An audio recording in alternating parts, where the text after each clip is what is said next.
Here's the question. Hola, bitches. Good day to you and yours. All right, today is the day that we play Big Dummy, the game show that rewards you for your stunning ignorance. Today is also Seattle Rock Day, our annual celebration where we reflect on Seattle's rather awesome musical legacy. So, we're taking Big Dummy, we're mixing it with Seattle Rock Day, we add a splash of booze, we blend them into the fine smoothie of amazing. That is Seattle Rock Day Big Dummy. Now, here's how it works. You call us, we will spin the category wheel. Oh, look at that. The man wins the favorite radio host according to Fortran, and suddenly the best suddenly in the he's the best of the best in all things. Spins the wheel on time. It's unbelievable. It's going to be unending. Awards, they're like ointment for the shoulder. That's what I've heard. We will spin the category wheel, and then we'll ask you a question from that category, which is a very Seattle category. But here's where Big Dummy separates itself from your average, more reputable game show. We will continue to ask you questions until you get one right, because as always, we want you to leave here smarter than you showed up. Now, so far this year, our biggest dummy has been the lovely and talented Patrick, who got stoned just to be the highest bidder and found a way to answer 11 consecutive questions wrong. Can you do better? Well, of course you can. Everyone else has. So give us a call, and off we go on Big Dummy, brought to you by our friends at Advanced Hair Restoration. To be a contestant and play Big Dummy, call 206-803-ROCK. Like the Men's Room on Facebook, follow us on X and Instagram at Men's Room Live. Send those emails to the Men's Room at KISW.com, and now watch the show live on YouTube at KISW. Liberty Mutual customizes your car and home insurance. And now we're customizing this ad for your morning commute to wake you up, which could help your driving. Science says that stimulating the brain increases alertness. So here's a pop quiz. How many months have 28 days? What gets wetter as it dries? What has keys but can't open locks? If you don't want to hear the answers, turn off this Liberty Mutual ad now. 12 months, a towel, piano. Enjoy being fully alert. Liberty, liberty, liberty, liberty.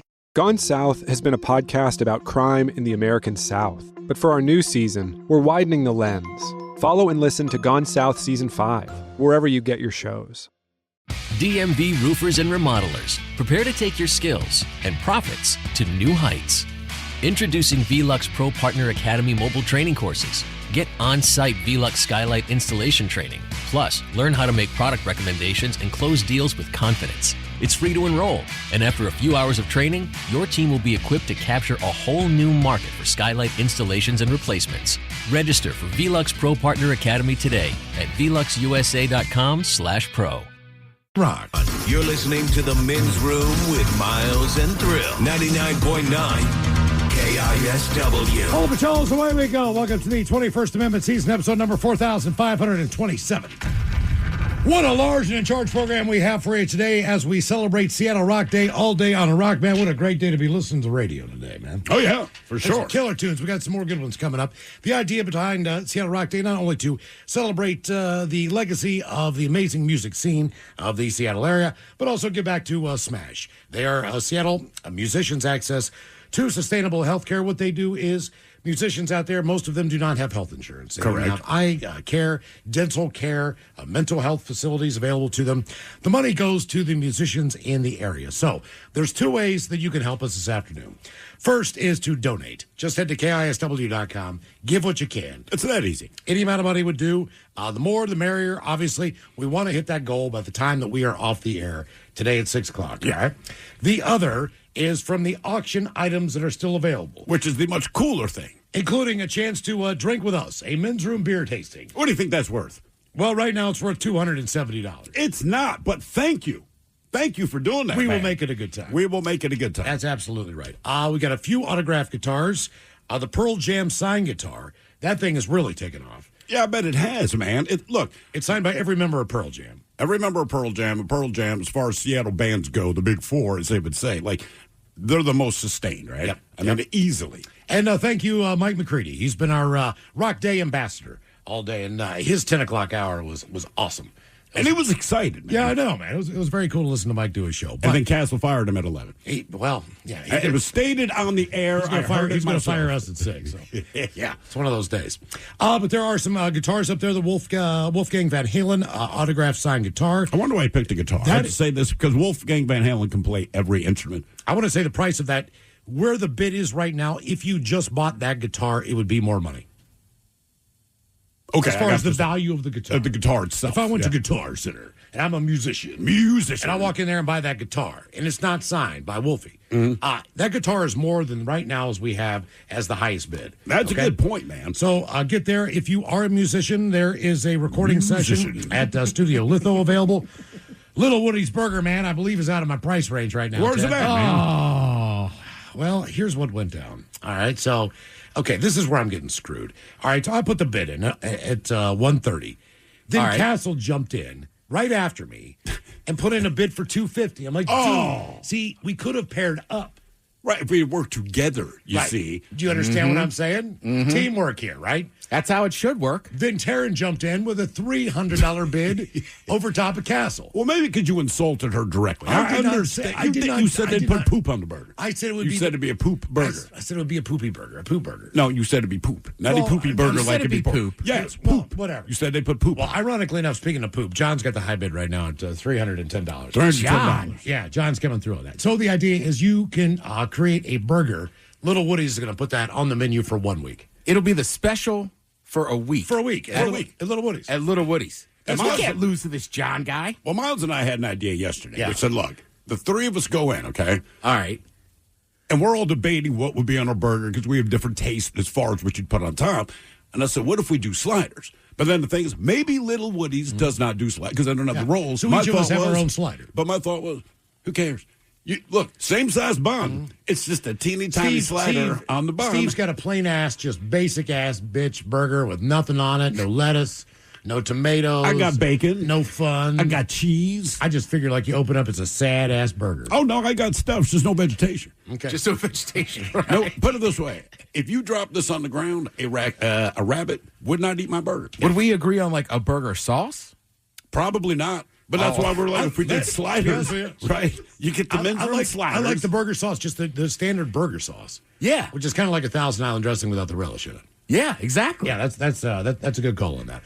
So those auction. Now here's the deal on the auction.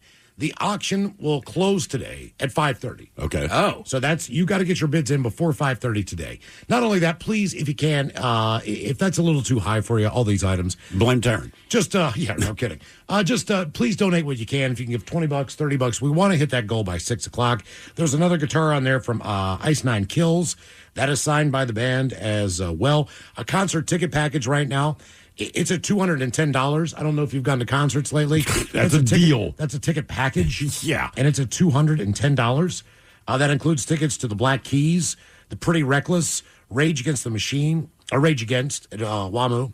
So, I mean, that right there. That's already a deal. You're going to win. Yeah. So, a lot of good items for the auction. And, of course, please donate what you can. We will talk to, there's a dentist named Dr. Nicole O'Brien. Mm-hmm. And we're going to have her on. And she is part of the team working with Smash. Right. To take care of musicians and their dental needs.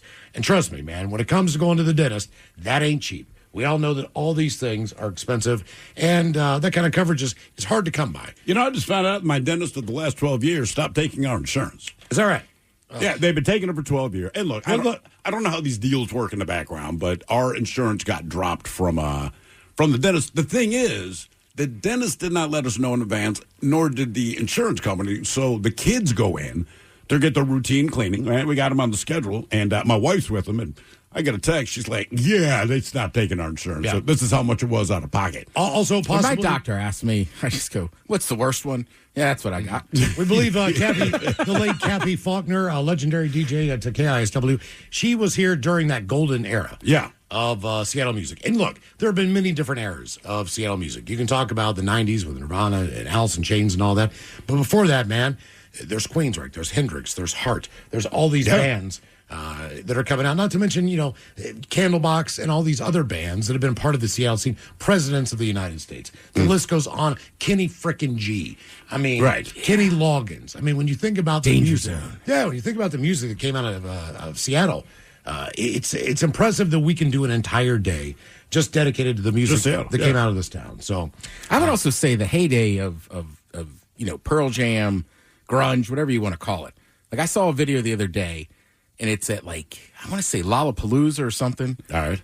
Right. So basically, Soundgarden is on a side stage, and Vedder just pops out, and they do a hunger strike. All right. But it's just funny. It cuts out to the footage, and you just see the people because Ice Cube, I guess, was on the main stage, and people are just they hear it and come sprinting over. Oh, Cube had to be like, come on, And man. supposedly the story is when Vedder's done, he just hops off the stage and is like, "I'll walk through the crowd," because they don't even realize yet Right. how big they've gotten. Right. Miles Montgomery moment. Here's me, leading the charge. So, Lollapalooza, I can't remember if it was the first one or the second one, not sure. Either way, Pearl Jam is on the bill. Pearl Jam is my band. I want to see them. There's a lot of bands on that bill I wanted to see. That was a great year. But Pearl Jam, I was really into 10. I just love that album. Fantastic album. Listen to it all the time. So we pack all our stuff. I got my little Weber grill. I got charcoal, man. Got the whole deal. At this point in time, shockingly enough, in the early 90s, you were allowed to grill and have fun in the parking lot. Oh, yeah. Isn't that crazy? Yeah. You could drink, you could grill, you could hang And you out. brought your own. Where was it your own at? Food. It was at Star Lake Amphitheater outside of Pittsburgh, Pennsylvania. All right. All right. So I set up the Weber grill, fire up the coals. Going to take a little time for the coals to get. No way in hell is Pearl Jam the first band to go out on stage, right? No way. We got plenty of time. We got hot dogs, hamburgers, opening the chips, man. We're starting to pound beers, do some beer bongs. All of a sudden, you hear. We're in the parking lot, and I hear. And I'm like, you mother. They opened the show. They opened with a live. And I dumped. That's soul crushing. I dumped the Weber grill. I was like, we'll grill lighter. Yeah. But the thing was back then you could come in and out of the venue. Now the second one you couldn't, but that one you could. That's we're awesome. Yeah. So we're like, look, but we didn't want to leave the grill. So we put it in the back of my buddy's truck, but it was still smoldering. I was going to say, did you pour some water on the coals? Yes, exactly. All right. All right. We made it to about the third or fourth song. But I missed most of the set that I wanted to see. Of course. I was absolutely crushed. By that point in time, I was like, God damn it, they went first, man. Man. Yeah, I would not. If you had to predict, where's Pearl Jam on any bill, I would just assume last. Right. Certainly not first. And the second most weird experience with Pearl Jam for me was they used to do these shows probably 94, 95 in Washington, D.C. And it was Voters for Choice concerts. Yeah. And they were playing at DAR Constitution Hall. I believe L7 opened up a couple of years. But anyway, so DAR Constitution Hall, guys, the carpet is the United States of America flag. When you walk into this building, you're walking into something that's like the Smithsonian. Now, I'm a dirtbag kid. I'm wearing flannel. I am ready to rock. You walk in there, you go to the bar, which is in the main areas, and there are little stands. And when you get a beer, they give you like a glass flute, like you ordered a German Pilsner. This is Washington, D.C. It is called Constitution Hall, and they treat it like that. And Pearl Jam's playing. Right. And I'm like, this is insane. Like, I mean, it's like walking into the Kennedy Theater. Yeah. It's and you're there to see Pearl I Jam. lived there until I was, 21 years old. I've only been in Constitution Hall once. It is breathtaking. I just didn't want to spill my beer. It was like people were drinking mixed drinks. Everyone who was in charge of this, they're wearing suits. Oh, yeah. Yeah. And Pearl Jam's playing. You know what I mean? I'm just like, this is absolutely bizarre. So we'll celebrate the music of Seattle. And again, thanks, Mike McCready, for being our Rock Day ambassador. All right, Can we get him like a little ambassador hat? What do you call those? Like the guys who ride we'll get him a burger. We'll get him a Burger King crown. Something. I feel like if you're the ambassador, you should have a sash or something. He gets diplomatic immunity for the day. That's right. That's what I mean. So he can drink and pass out here. No one can say a word. So when we play Big Dummy, Other rock stars have done it. They have done it, yes. you know the game is played. Team sober, team not sober. Biggest Dummy, Patrick plus 11. We do a poll. Last time we were doing Big Dummy, we did a beer taste test. It was blind. And we basically asked you what beer before we got to the results did you think was going to be the one that we liked the most. So coming in at fourth place, 14% Bud Light. Mick Ultra came in third place at 19%. Miller Lite was second with 29%. You guys thought we would like Coors Light. That was 36% of the vote. But Mick Ultra was the one that was the winner, believe it or not, based on points. Okay, so this week's poll in honor of Seattle Rock Day is a little bit different. Okay, we're going to stay at home here in Washington. Yeah. And we're going to name your kid.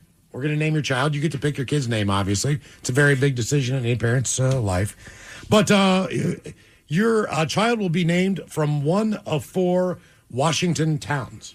Yeah, I mean, show your pride of the Pacific Northwest. That's right. our thought. Correct. You have a child. Okay. We said, what are the best possible names we could have?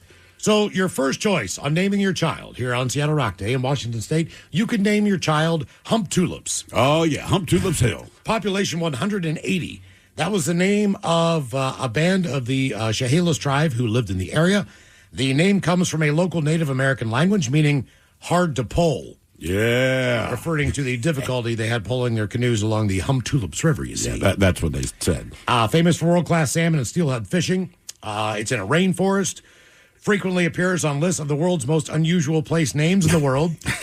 In 2017, Hump Tulips was voted best weird Washington place name in a poll. And the one site there is the Hump Tulips grocery store. Of course. It serves, even though they have only 180 people, 500,000 people drive through the area every year going on 101, and they stop at this grocery store. All right. To get their stuff. Okay. So, child name number 1, Hump Tulips. So, Hump Tulips Smith. Okay. The next area, next town, that would be Chuckanut. Yeah. Mountains Bay, all that indigenous word meaning long beach far from a narrow entrance.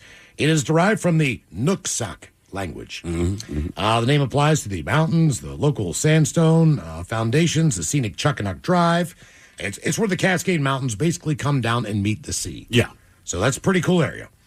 During the 1920s, this winding coastal road was famously used by rum runners transporting alcohol from Canada. That road is really known as Liquor Runners Road. Huh, okay, I like which that. Which is pretty cool. One of the big landmarks, by the way, Teddy Bear Cove. Oh, yeah. And oysters. That's where Taylor Shellfish Farms are. They're on Samish Bay. So you can name Chuckanut Drive is awesome. So Hump Tulips first. Chuckanut is your second name of your kid. And if you have twins, pick both. Third on the list of names you can name your kid. Chimacum. Chimacum Valley remains and maintains as a progressive agricultural area with many small locally owned farmsteads. This place throws down, all right? Popular spots include Anderson Lake State Park for seasonal swimming and hiking, but they have the Jefferson County Farm Tour in September and the Olympic Peninsula Apple and Cider Festival in October. I'm hooked. So you know, man, I mean... You won't find me there. Late nights, early mornings. Yeah. I could get down with the cider festival. Nothing wrong with that. Finally, the fourth Washington town that you can name your child, that's going to be good old Squim. Yeah. Population 8,024. The median age in Squim is, believe it or not, 64 years old. The median. The middle age. Damn. 64. So you know... Is it a retirement community? I don't know, but they're rocking like the villages, I bet. Mervyn Manufacturing. They do snowboards. They have a 60,000-foot factory in Squim. One of these towns you've been to, by the way, Steve. They throw down, too. I don't know which one it is, sadly. Yeah. The Irrigation Festival in early May. Oh, that sounds hot. Oh, my God, that's huge. The Lavender Festival. They got a Sunshine Festival. Here's the deal about Squim, all right? They sit in the rain shadow. So, believe it or not, as much as we get dumped on, all right, Squim gets 16 inches of rain annually. That's why they can do the lavender. Roughly the same as Los Angeles, where if you go 10 miles outside of there, they'll get 100 inches of rain. That's insane. I know. Squim gets 16 inches of rain. And what is the most popular attraction in Squim? I have absolutely no idea. The Olympic Game Farm, a drive-through wildlife park featuring over 200 mammals, including bears once used in Walt Disney nature documentaries. All of the animals at the game farm, including bears, bison, elk, peacocks, lions, llamas, deer, Tibetan yaks, elks, domestic horses, even zebras, will delight you and the kids on this 1-hour drive. So I have, in fact, been to Squim. Yeah. You know what? Think about, and not just the Olympic Game Farm itself, but the little area that it was in was not so bad. Yeah. All right. So this is a very easy I would one not today. name my kid that. On our men's room poll, you're going to name your kid one of what? Hum tulips, chuckanut, chimicum, or squim. Somebody Vote now. here, by the way, says someone named Chuck and Nut would likely just be called Chuck. I would call them No. Canut. like, sorry, bro. You're not getting off. I'm calling you Canut. You're not getting off easy. Vote now if you follow us on X at Men's Room Live. Liberty Mutual customizes your car and home insurance. And now we're customizing this ad for your morning commute to wake you up, which could help your driving. Science says that stimulating the brain increases alertness. So here's a pop quiz. How many months have 28 days? What gets wetter as it dries? What has keys but can't open locks? If you don't want to hear the answers, turn off this Liberty Mutual ad now. 12 months, a towel, piano. Enjoy being fully alert. Liberty, liberty, liberty, liberty. Hey everyone, I'm Josh Radner, and I am so excited to tell you about How We Made Your Mother, a rewatch podcast looking back at How I Met Your Mother. And I'm here with Craig Thomas, who co-created the show along with Carter Bays. Hi, Craig. Hey, Josh. Somehow it has been 20 years since the show premiered. I'm going to check the math on that. 10 years since it went off the air, and we thought that made this a perfect time to look back, see what the hell we did, and why the show still seems to resonate with fans around the world today. Follow and listen to How We Made Your Mother wherever you get your podcasts. Always live on the free Odyssey app. Text the guys at 206-803-ROCK from the Pinky's Plumbing Studio. You're in the men's room. Seattle Rock Day, benefiting Smash. Here are some of the things that Smash does. During the commercial break, we're talking about the fact that just what an amazing music scene that Seattle has. Right. As far as the number of local bands, the venues, the people that support local music. In my neighborhood alone, in Fremont, there are 2 different venues that have live music 7 nights a week. Yeah. To give you an idea of what a great music scene is. So when you donate to Smash at KISW.com, here's where some of the money's going, all right? A block of mental health sessions for local musicians. Dental work through the dental partners. We'll be talking to one of the dentists coming up. Earplugs, 2 dental exams, and cleanings for $50. That's huge. For our partner dentists. Hearing screenings also covered on that. Very $20. important. Yep. Earplug protection, all those things, and a whole lot more are what Right. Smash does. So the most money that we can get today, that'll be...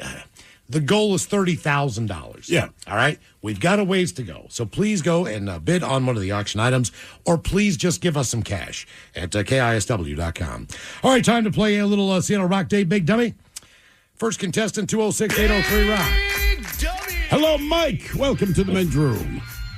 Hey, guys. Hola. Mike, are you sober or not sober? Sober. Sober, Mike. Welcome to Big Dummy. Okay, our men's room poll. Name your kid one of these Washington towns. Will it be Hump Tulips, Chuckanut, Chimicum, or Squim? Chimicum. Going Chimicum. Now you're going to call him Chim. You're going to call him McCum. Chimmy. Jimmy. Chimmy. I like Chimmy. Jimmy. Chimmy C. No, the problem is everywhere that kid goes, like, I'm sorry, did you say Jimmy? No, Chimmy. Chimmy. Chimmy. Chimmy. With a CH. Chimmy C. It's short for Chimicum. Jimmy. All right. Chimay May. What's up, Chimay May? All right, here's your question. Today is Seattle Rock Day. So our first question is, what Seattle artist was the first artist played on KISW when it flipped to the rock format in 1971? I'm going to say Jimi Hendrix. Ooh, that's got to be. Is that not? That's got to be. Nailed. All right. One and done. I mean, think about it. It's 1971, right? So that limits most of the bands we think of as Seattle bands, but Hendrix obviously was on top of the world at the time. So, yeah, any guesses on the first song they played? So Jimi Hendrix was the first artist played on KISW when it flipped to rock. Foxy Lady on Long Watchtower. Watchtower? No, Crosstown? no. Come on, man. Purple Haze. Purple Haze. Purple Haze. That is the one. The only other band you could play before that, maybe the Sonics. You could have, but I think Yeah. when you're flipping to the new format, you got to let people know you got to play Jimmy. All right, before we let you go, we got a 50-50 question for you. All right? Okay. All right, let's see here. All right, true or false? Queensryche was originally named the Mob. I'm going to go false. Believe it or not, it's true. So they originally they called themselves the Mob. They were about to record their first EP under that name, And that's when they found out there's already a band called The Mob. You don't want to deal with that Quick legal meeting. stuff. By the way, and they called themselves The Mob because they were inspired by Mob Rules from Black Sabbath. Awesome. Yeah. I was like, all right, that's cool. Game is Big Dummy, 206-803-ROCK. You ever think an old Italian gangster was like, hey, can't use that name. We already got a copyright. Trademarks and stuff. Hello, Matt. Welcome to the men's room. Liquor and whores. Liquor and whores. Matt, are you sober or not sober? Sober today. All right, Matt. Away we go. Men's room poll. Name your kid one. Hump tulips, chuckanut, chimicum, or squim. Let's go with hump tulips. Hump tulips. Hump tulips. What's up, Humpy? Humpy. Would you go with Humpy, tulips, tulips. lips? I go lips. I would just go lips. Lips. Yeah. Lips Montgomery. Who names their child Lips? I didn't name him Lips. I named him Hump Tulips. We simply call him Lips. All right. Matt, here's your question. It is Seattle Rock Day. Let's hang out in Seattle for a minute. This Seattle musician got his start in 1972 at the age of 17, playing alongside Ray Parker Jr. and Barry White's Love Unlimited Orchestra. Yeah, baby. Who is that Seattle area musician? Barry needs a kidney. Let's go with Sir Mix-a-Lot. Sir Mix-a-Lot. Yep. That'd be Kenny Gorlick, a.k.a. Kenny G. Wow. Which makes 17. sense. 17. Playing with Barry White. That's a big deal. I know. Like, we always poke fun of the dude, then you hear that, and I'm like, that's kind of badass, dude. That is pretty badass. All right. Your question. In 1987, Seattle became the first U.S. city to have its police officers patrol the streets using what mode of transportation? What year? What's that? What year? 1987. Oh, okay. 87. I was surprised by this, actually. I mean, motorcycles. Not a bad guess. I'm going to say bicycles. Bicycles. So we've had horses. They're gone. Before that, then you had bicycles. Then you had Segways. They did. Okay, so we never got an answer to this question. Right? So years ago, the Seattle cops in downtown, at least, they're riding around on Segways. All the Okay. parking cops were for sure.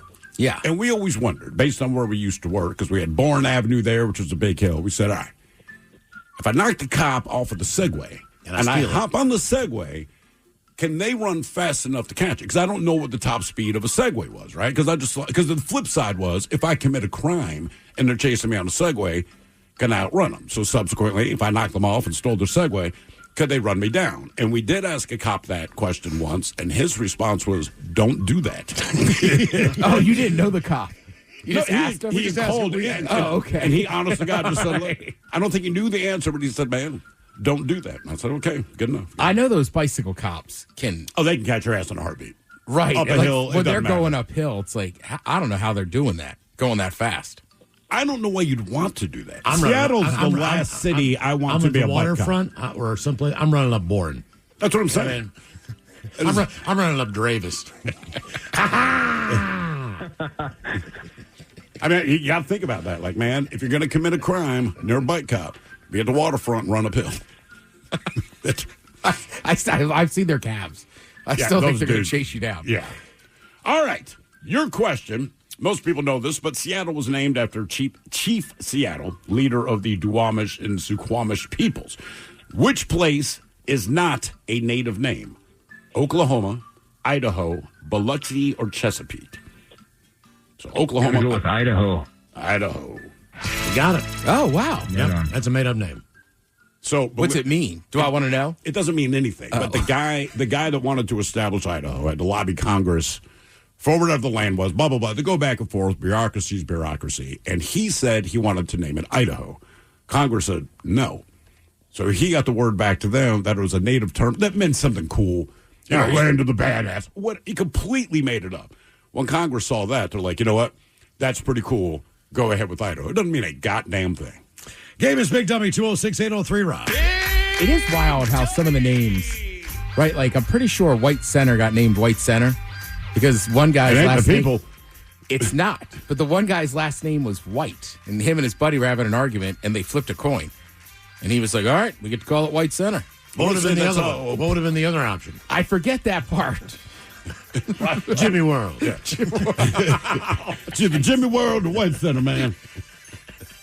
Didn't they flip a coin for I believe it was Portland, Oregon. Correct. For which one was going to be the capital? And they were going to call that. Another guy wanted to call it Boston.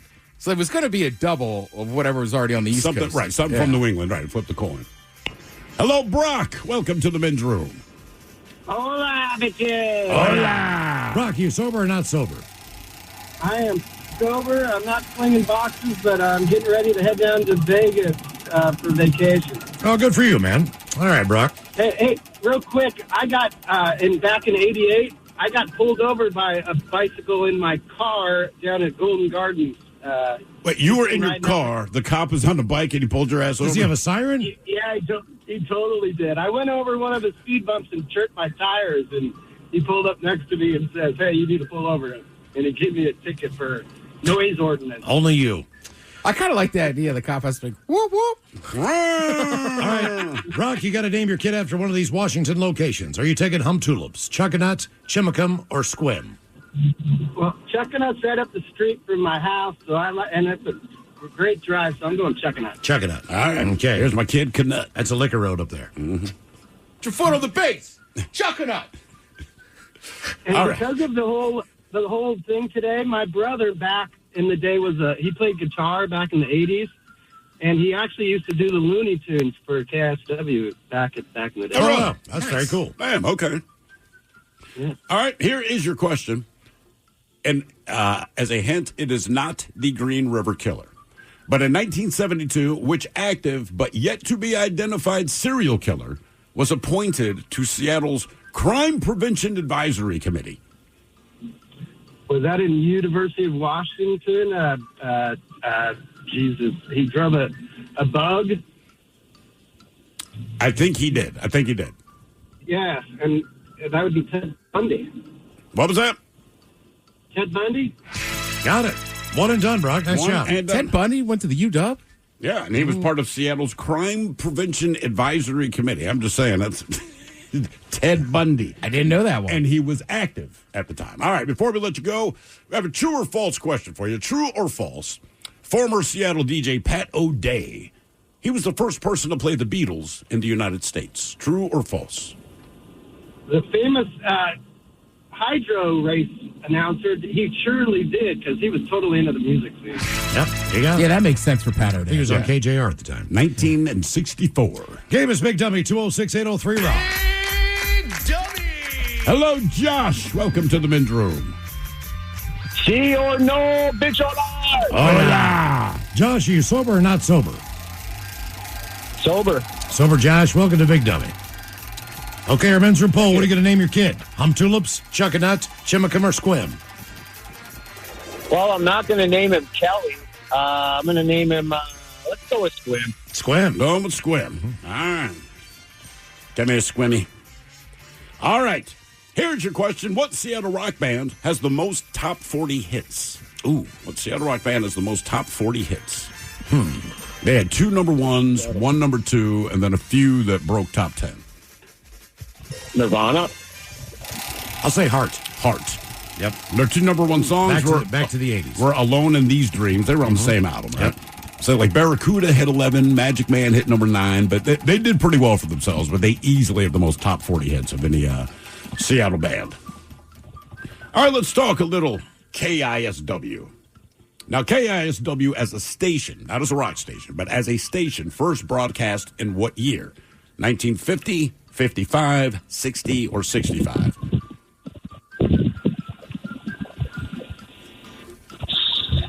65. I'll say 60. 1950. 50. And it's weird. Could you say, what genre of music were they playing? They were playing classical, weren't they? I assume, because what it says is, and like 3 different places said, they played, quote, fine music. That's classical. Yeah, fine. Oh. They played fine music. Yeah, it could be insulting. Like, how's the music? Fine. It's fine. Or it can be fine music. Or like, that is fine. Ooh, fine. Yeah. We play the fine. Play the finest music. That is fine. All right, your question. What position did Sue Bird play for the WNBA's Seattle Storm? Oh, man. Guard. Got it. Is she a shooting guard or point guard? Point guard. I was going to say, I thought she was point But I was guard. like, close enough. Game is Big Dummy 206-803, Rock. I wouldn't have given that leverage on the sports question. I know you wouldn't have. Hello, Brendan. Welcome to the men's room. Very merry liquor and horse to you, gentlemen. Hola. Brendan, are you sober or not sober? Stone cold. I'm on my way to work. All right, Brendan. Let's see here. Do us a favor when you get to work. Head to KISW.com and donate for our Smash and Seattle Rock Day. If you can, please do, man. Yeah. Okay, what are you going to name your kid? Hum Tulips, Chuckanut, Chimicum, or Squim? Oh, dude, I got to go with Chuck and Nuts. That poor boy is going to be called for short. Okay. Chuckanut. Chuckanut. All right, here is your question. In 1960 Noise, the National League team started in MLB as the Seattle Pilots. And so they relocated to what Midwestern city a season later? Oh, man. I'm not very knowledgeable with baseball, so... I'll tell you this, Brendan. In my mind, this is the coolest name that any sports team has given absolutely. A franchise. Oh, man, I have no clue. No, Kansas City. I don't know. Brewers. Milwaukee Brewers. Brewers. I mean, when you're named after a beer brewery. Oh, yeah. Pretty cool. There, Brendan. It is Seattle Rock Day here on KISW. So my question is, who is the current host of KISW's Loud and Local? Heard on these airwaves, Sunday nights, 8 to 10 p.m. I only listen to the station, actually. I'm on my way to work. I don't listen on the weekends. I have no clue. I know of the Migs, and I know of you guys. I don't know what actually goes on the weekends. Okay. None of it is us, but it's a man by the name of Wyatt Olney. Yep. One of your local musicians that could probably benefit from Smash. I'll be dead honest with you. He probably just used it on hair product. Wow.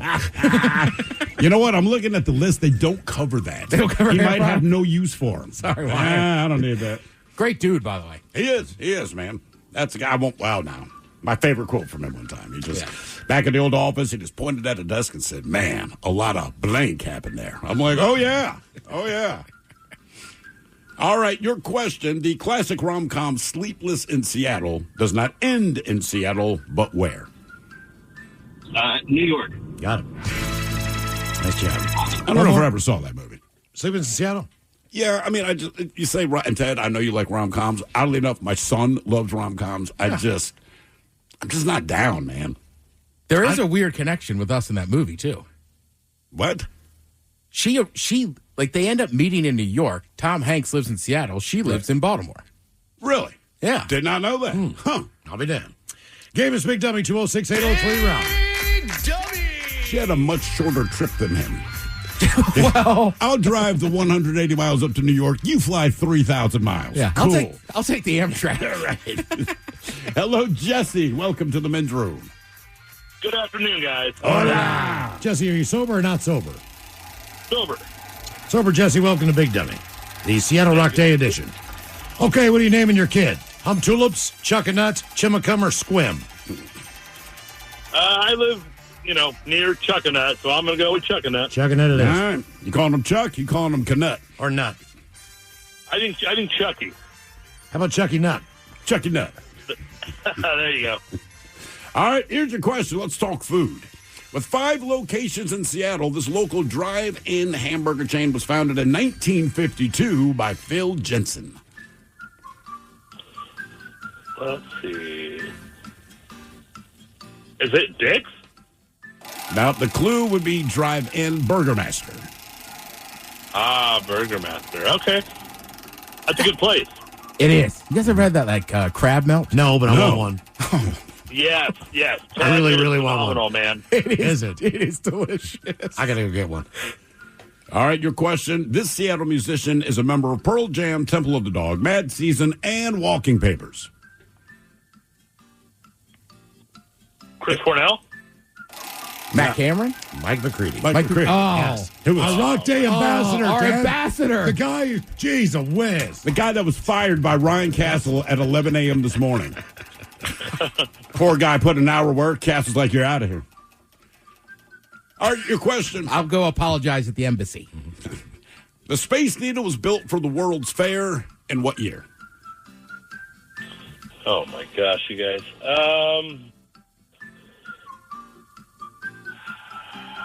I don't know. 45. Wow. 62? 62. Look at the big brains in you guys. Yeah. Right, because Kennedy came out here, right? Did he? I think so. This would be the future. Space. We will have tall, skinny buildings with disc on top.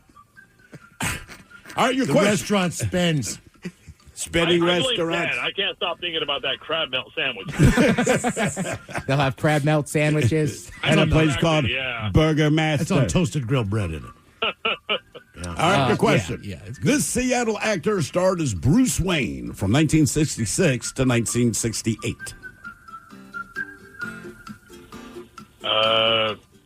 The only name that comes to mind is Adam West. You got it. That's the only name you need. That's it. More of Seattle Rock Day on the way. Please, if you can, over the break, head to KISW.com. Donate whatever you can, as we're trying to raise as much money as we can for SMASH, Seattle musicians' access to sustainable health care. And more of contestants coming up on Big Dummy next. 99.9 KISW. The shenanigans continue. This is the men's room with Miles and Thrill. One of my favorite auction items, the custom burger at Little Woody's. Where are we at? $410. Oh, whoa. Yes. All right. $410. Yeah. Who is this? This is anonymous. That's why I'm a little suspicious. Oh, that's even worse. Might be the Daily Mix Morning Show. You never know who's coming in on this one. Could be Ryan Castle coming in as anonymous. That doesn't want to get bad-mouthed. But either way, that Little Woody's Burger, one of the many great auction items that are available at KISW.com to benefit SMASH today as we celebrate Seattle Rock Day. More so than anything, guys, we need your money. If you could please That's donate long and whatever short you of got, $5, $10, for $20, that helps cover a hearing screening for Seattle local musicians. Also, dental care is on here, mental health care. All of it, man. All of this stuff is included, and they do an amazing job. So let's try to hit that goal. The goal is $30,000. I think we can get there by the end of the show. It can be done. And I know you were talking about earlier. I missed it. Like, right, you're talking about the lose. Just it's a grind for these guys. Yeah. And even some of the older guys, like their bands, like were big, but they didn't make it. They're not Pearl Jam. Yeah. You know, they're not Nirvana. Well, we don't know that Mike McCready has all of this. He might need it. I mean, look, I didn't really get to talk to him today. And like I said, Castle fired him. You know, but the truth is, and if you're in a band, you know this, right? So you're not the lead singer, but the equipment costs $8 million, right? All of your money goes to that. Just putting gas in your freaking van to go wherever you're going to go to play the show. And then also, Ted, you made this point earlier, you know, presuming that you have a job somewhere, when you're in a band just between practices and having gigs, just the time you have to take off or try to, you know, drop your knees and pray that your boss will be kind enough. And the other thing is when you do play these gigs, most of the places don't pay well. That's not a slight against the clubs, but they're not making a ton of money either. Yeah. You know, the bands kind of get a pinch. But healthcare, it's an expensive hobby. Healthcare is expensive no matter what field you are in. Right. Yeah. But, you know, musicians are at a disadvantage just based on the hours. We don't have to buy our own microphones to come in here. We don't have to buy our own transmitters to make them. Like, all that's paid for. Please give whatever you can now at KISW.com. All right, it's a Seattle Rock Day inspired Big Dummy. Steve, who is our next contestant, ready to play the big game? Hello, Harrison. Welcome to the men's room. Hola, bitch, hola. Harrison, are you sober or not sober? Not sober, senor. Oh, good for you. You already got one right. All right. All right, Harrison. Our men's room poll. You're going to name your kid after one of these Washington locations. Are you taking Hum Tulips, Chuckanut, Chimacum, or Squim? Chuckanut. Chuckanut. Chuckanut's doing well. Chuckanut's doing better than I thought it would. I think as everyone say, well, I just call him Chuck, but that's not their name. You're going to call him Nut. Yeah. I'm calling him Canut. Well, we used to work with a lovely lady named Peanut. I used to call her Nut all the time. Yeah, you know what? That's a good call. So it's not like it doesn't seem like an odd name to me. But the difference is her actual name was not Peanut. Her parents did not actually name her Peanut, so you don't feel bad kind of shortening that. Well, people might think you're just a big fan of the hockey team. Canucks? Yeah, the Canucks. Yep. We used to work with another Nut later on. Oh, Wingnut? Oh, yeah. But again, I don't believe his parents named him Wingnut. But after you made him, maybe they did. they may have actually named their child Wingnut. All right. Harrison, here is your question. Miles, good point. I forgot we worked with two different nuts. Sometimes you don't. Your question? In a sack? Not together. Yeah, you know Sadly, what? they Yeah. work two different stations. Two different people. Very different people. All right, your question. What Seattle band was originally named the Army? Which is rather ironic. That would be a hint for you, Miles.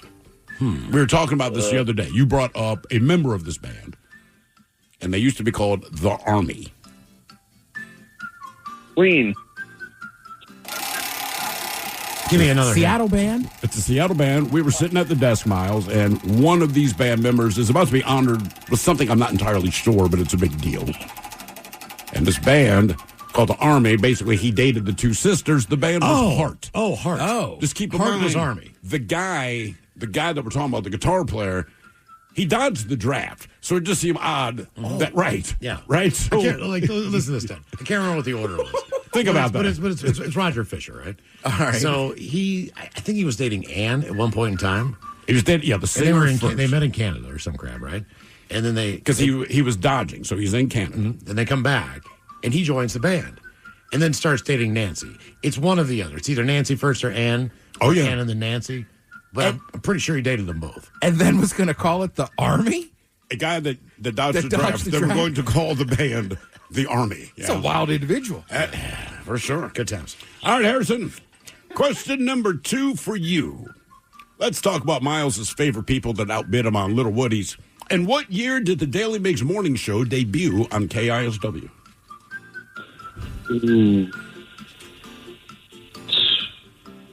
07? 2024. January 3rd, 2024. You're close. You're probably thinking of BJ, but in that case, the BJ Shea Morning Experience debuted officially in 2006. Oddly enough, on January 3rd. Oh, really? Yeah, so it was 18 years to the day. I'll be damned. All right, your question. Pike Place Market originally opened to offer a solution to the high demand and soaring prices of what vegetable? And this vegetable is connected to Washington, at least one specific place. A vegetable, not a fruit, correct? Correct. Yeah, otherwise it'd be apples, but this is the vegetable. Yeah, that's what I was going to go for. Oh, I got it. Shout out, Corey. Walla Walla onions, eh? Is it? You got it. Just the one type of onion. Believe it or not. Yeah, so Pike Place Market opened to offer a solution to the high demand and soaring prices of Walla Walla onions. That's how it started. That's why a it good pizza started. at Pagliacci. Game is Big Dummy 206-803 Rock. Hello, Corey. Welcome to the men's room. Montgomery! Hola. Corey, sober or not sober? Team not sober. All right, Corey, let's knock it out of the park. And then when you're done, man, go to KISW.com, throw a couple bucks at Smash for us, will you? Sounds good. All right, our men's room poll. What are you going to name your kid? Hum Tulips, Chug a Nut, Chimicum, or Squim? Hump Tulips and Humpy for short. Humpy. All right. Humpy. All right, here's your question. It's multiple choice. In 1932, a musician and inventor by the name of Paul Tutmark from right here in Seattle invented what musical instrument? Was it the recorder, the sousaphone, the theremin, or the electric bass? So recorder, sousaphone, theremin, or electric bass? No idea. How about electric bass? How about one and done? Oh, damn. Yeah, I know. Nice Think job. about that. All right, before we let you go, let me ask you a true or false question. Let's see, true or false question. All right. The first ever Men's Room Red Festival was held on June 29th of 2015. True or false? Ooh, that's my birthday. Let's go with true. Well, happy birthday. 1 day off. No, it was 2013. That was our first year. 2013. It took me more research to figure that out than it should have. I'm like, I was there.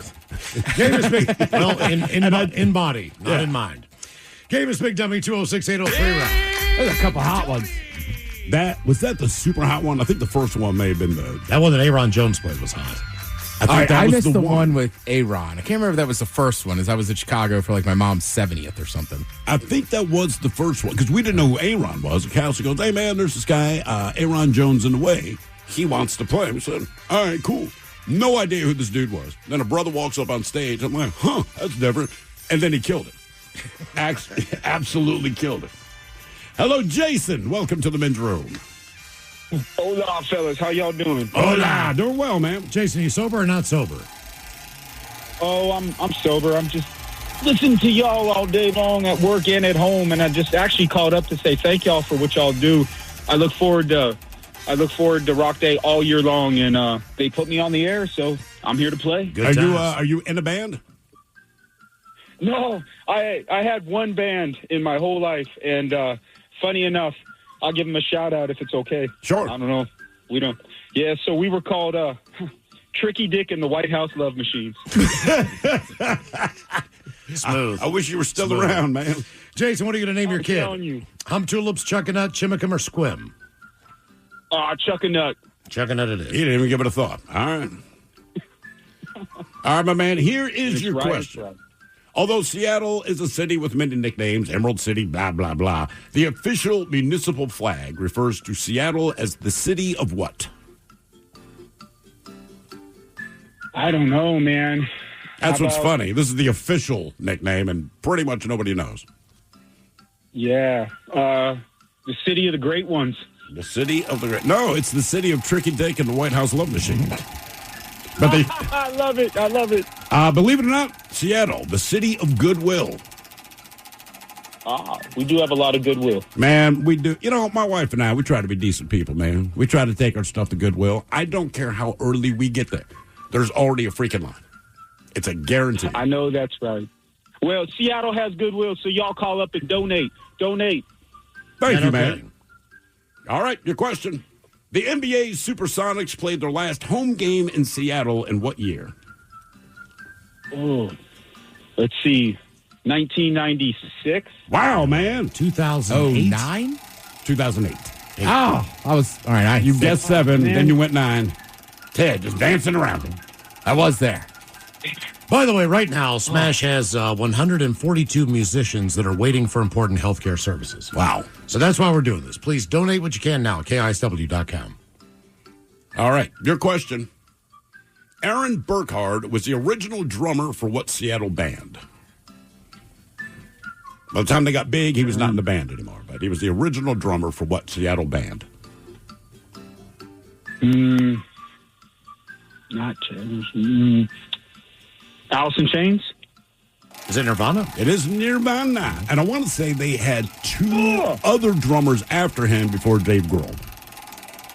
And he's the drummer that was on Bleach. Okay. Yep. All right.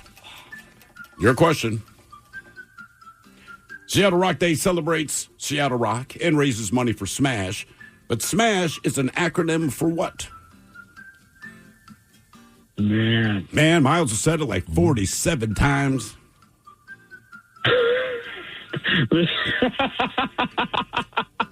Oh, man, this is what you get when you're the class clown in school. Exactly. Oh, shoot. Smash. Dude, I don't even know if I know how to spell Smash. Class clown, everyone.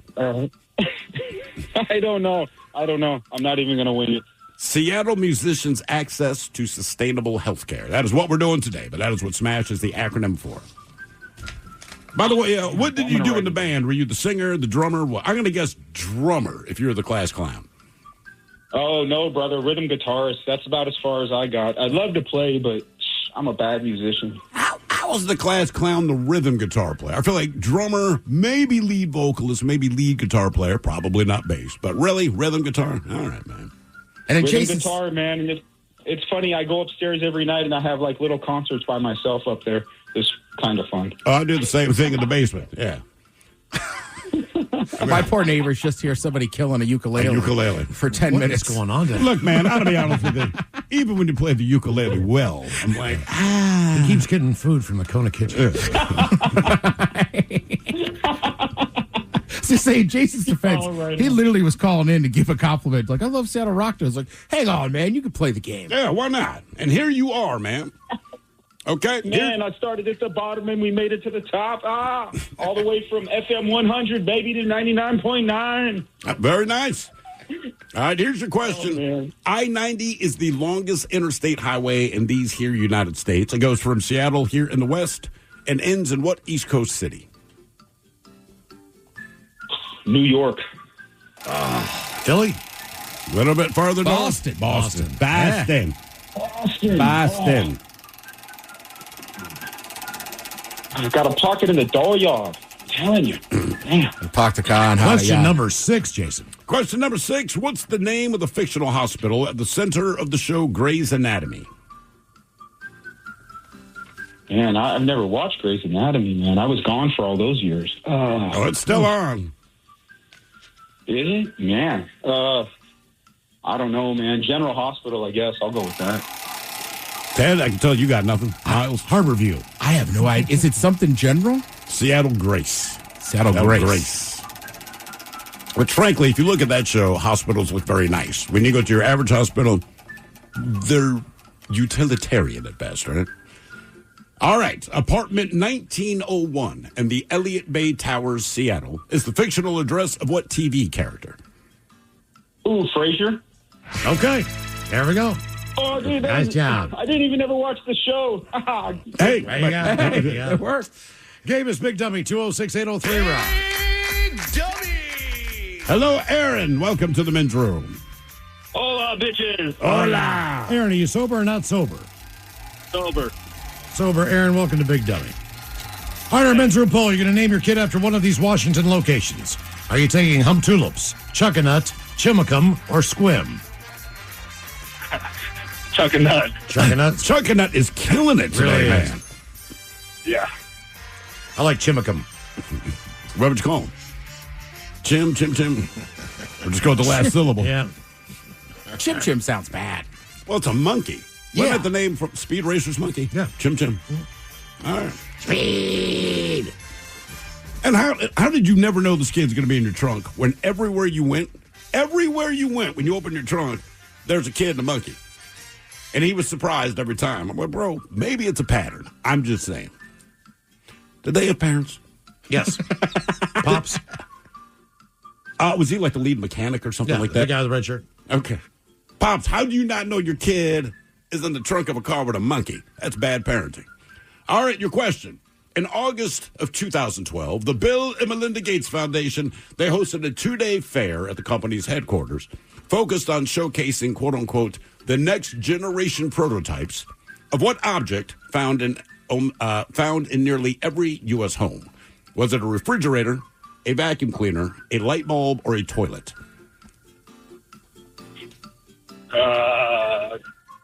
Toilet. Damn. Oh.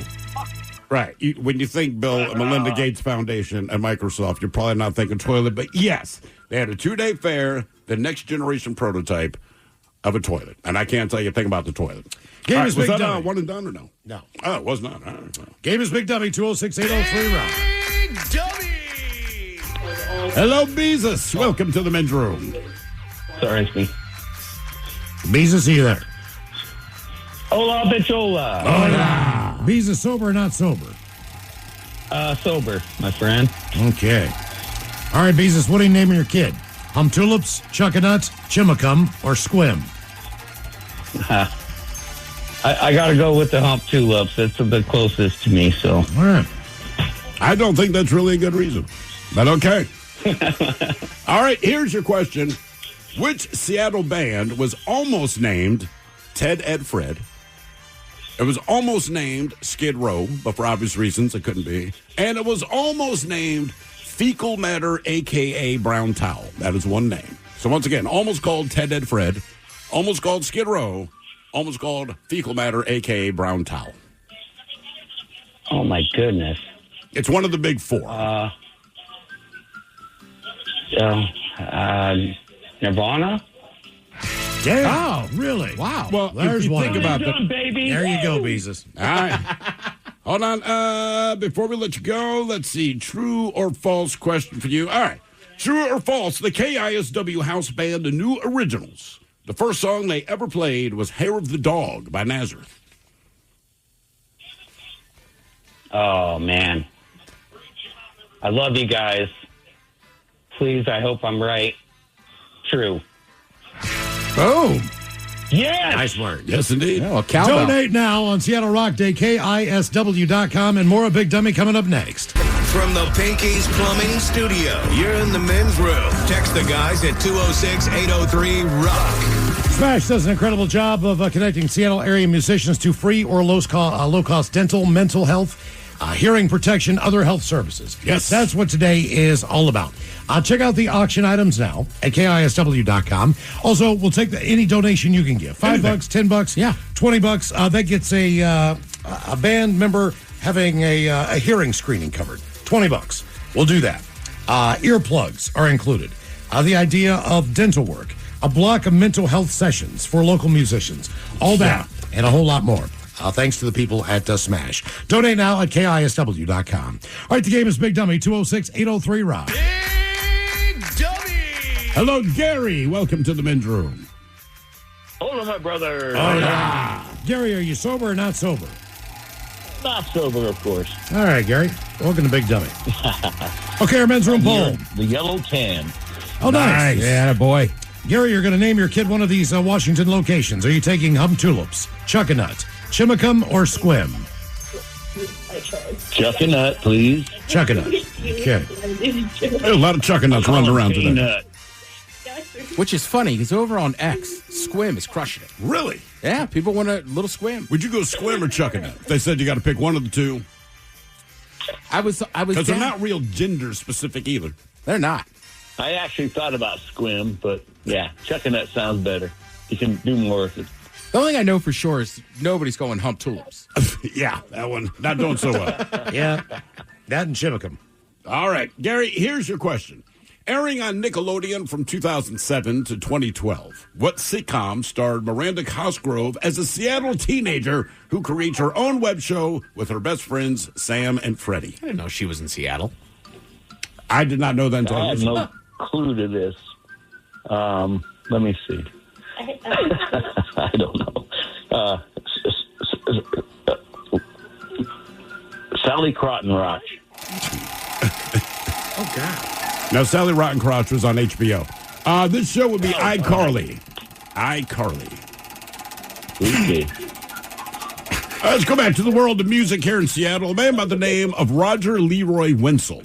He gained fame in Seattle as artist, a musician who plays what unusual instrument? Oh, no. Soundgarden made him huge.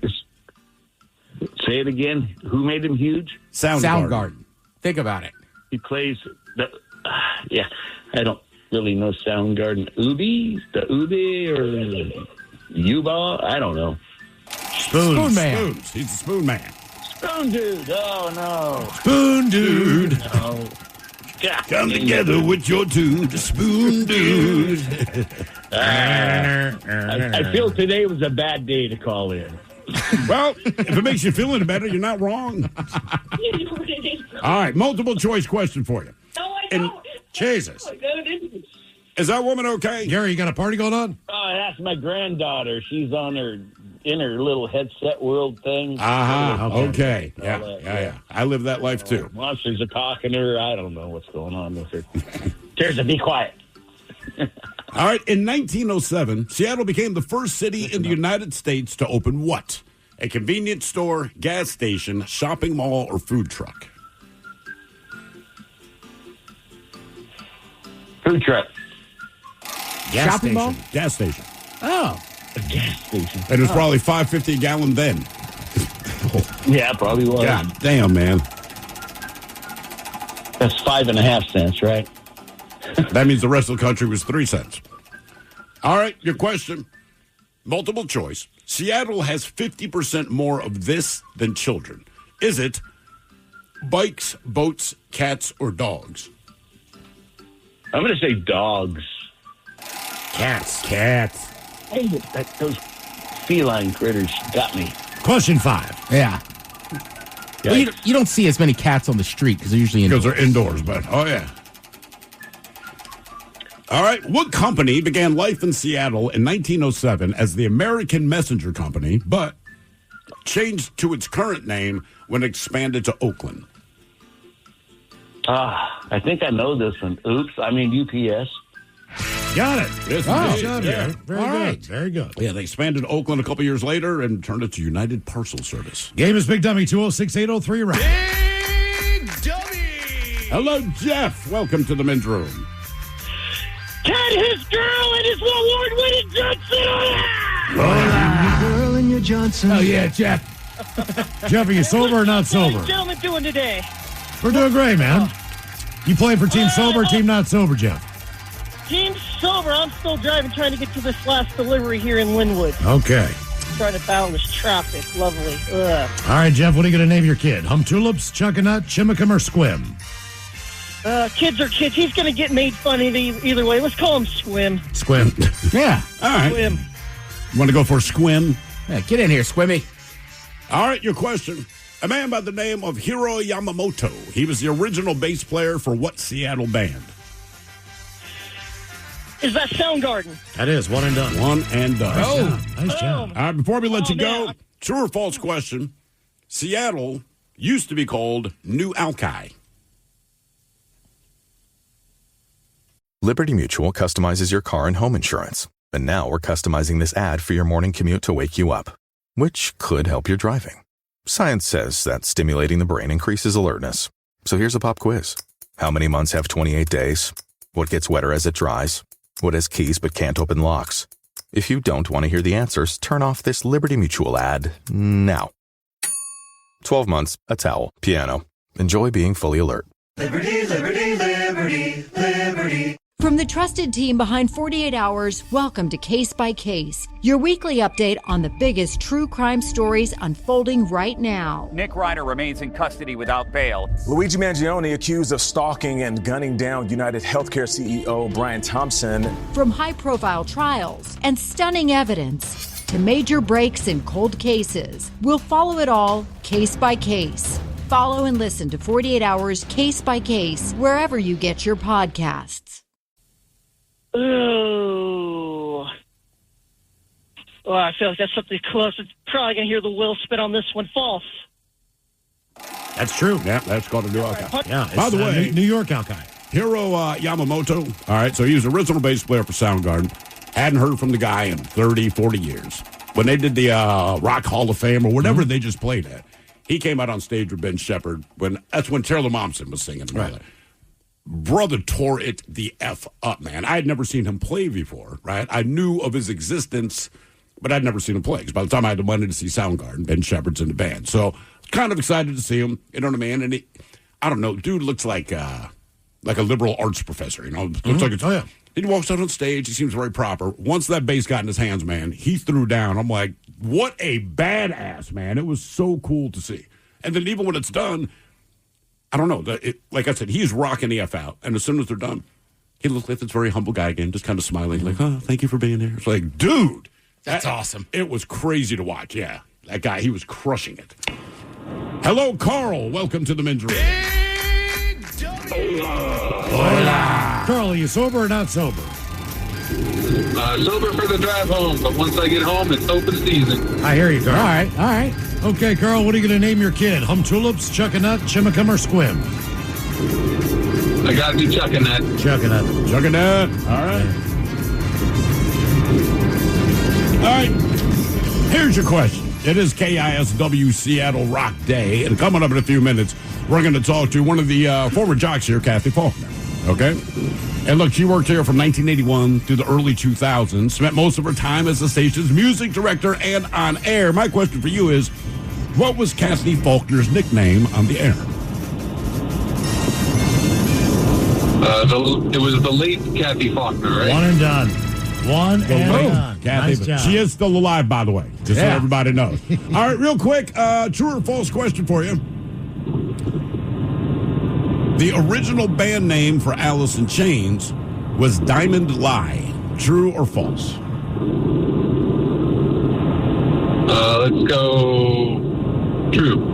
It was. Apparently, they were a little hair metal kind of. So Lane Staley had been more of a glam band that was named Diamond Lie, and when he teamed up with Cantrell, I don't remember if Cantrell had played in a band called Alice in Chains or if he just lobbied for it, but that's when they changed the name. Okay.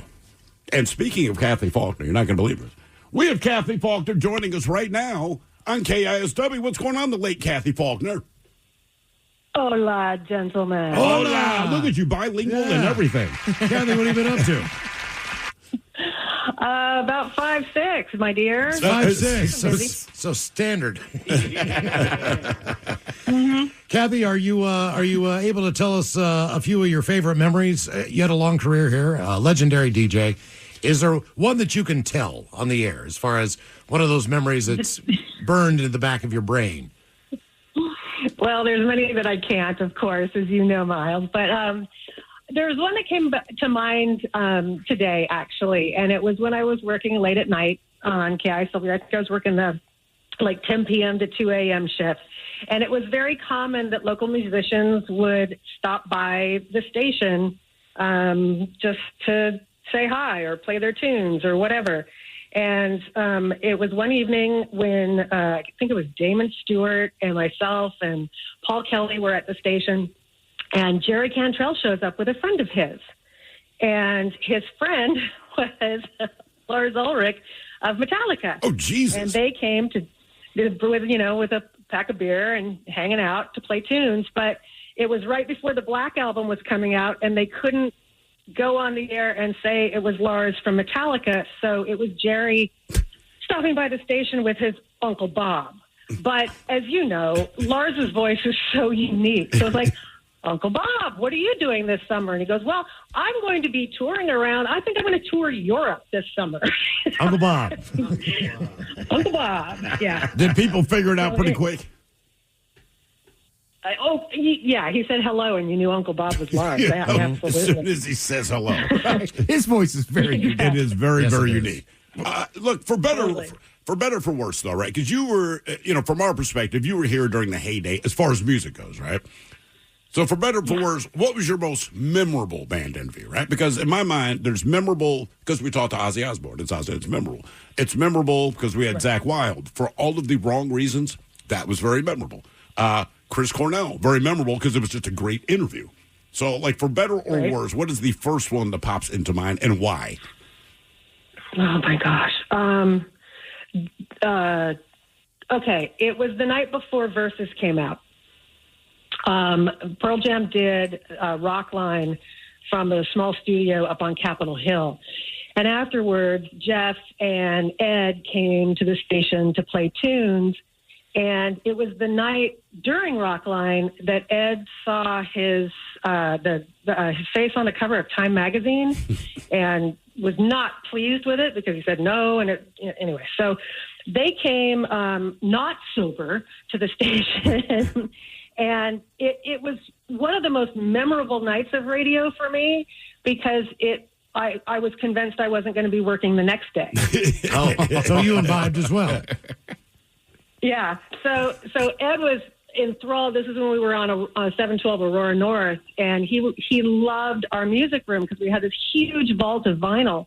And so a lot of the songs that he picked that evening to play, some of his favorites or local bands or songs he was into, I think they had just finished a tour with L7, so playing a lot of L7, and all of his songs were 2 minutes long.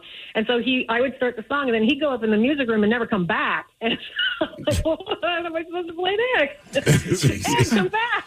Did you think that Ed was going to break his neck at some point in time when you watch see those pictures in the video? I don't know if the show was at Gasworks where he threw his microphone up into the air. And it was a corded mic. Oh, that was at Magnuson. That was at Magnuson. That was at Magnuson Park. Look, I have a fear of heights. When I watch that video, I have to turn away at times. Yeah. Because I'm like, don't fall. Don't fall. Don't fall. And I know he's not going to fall. But, I mean, that kind of circus crap, man. I mean, was that part of the norm for him?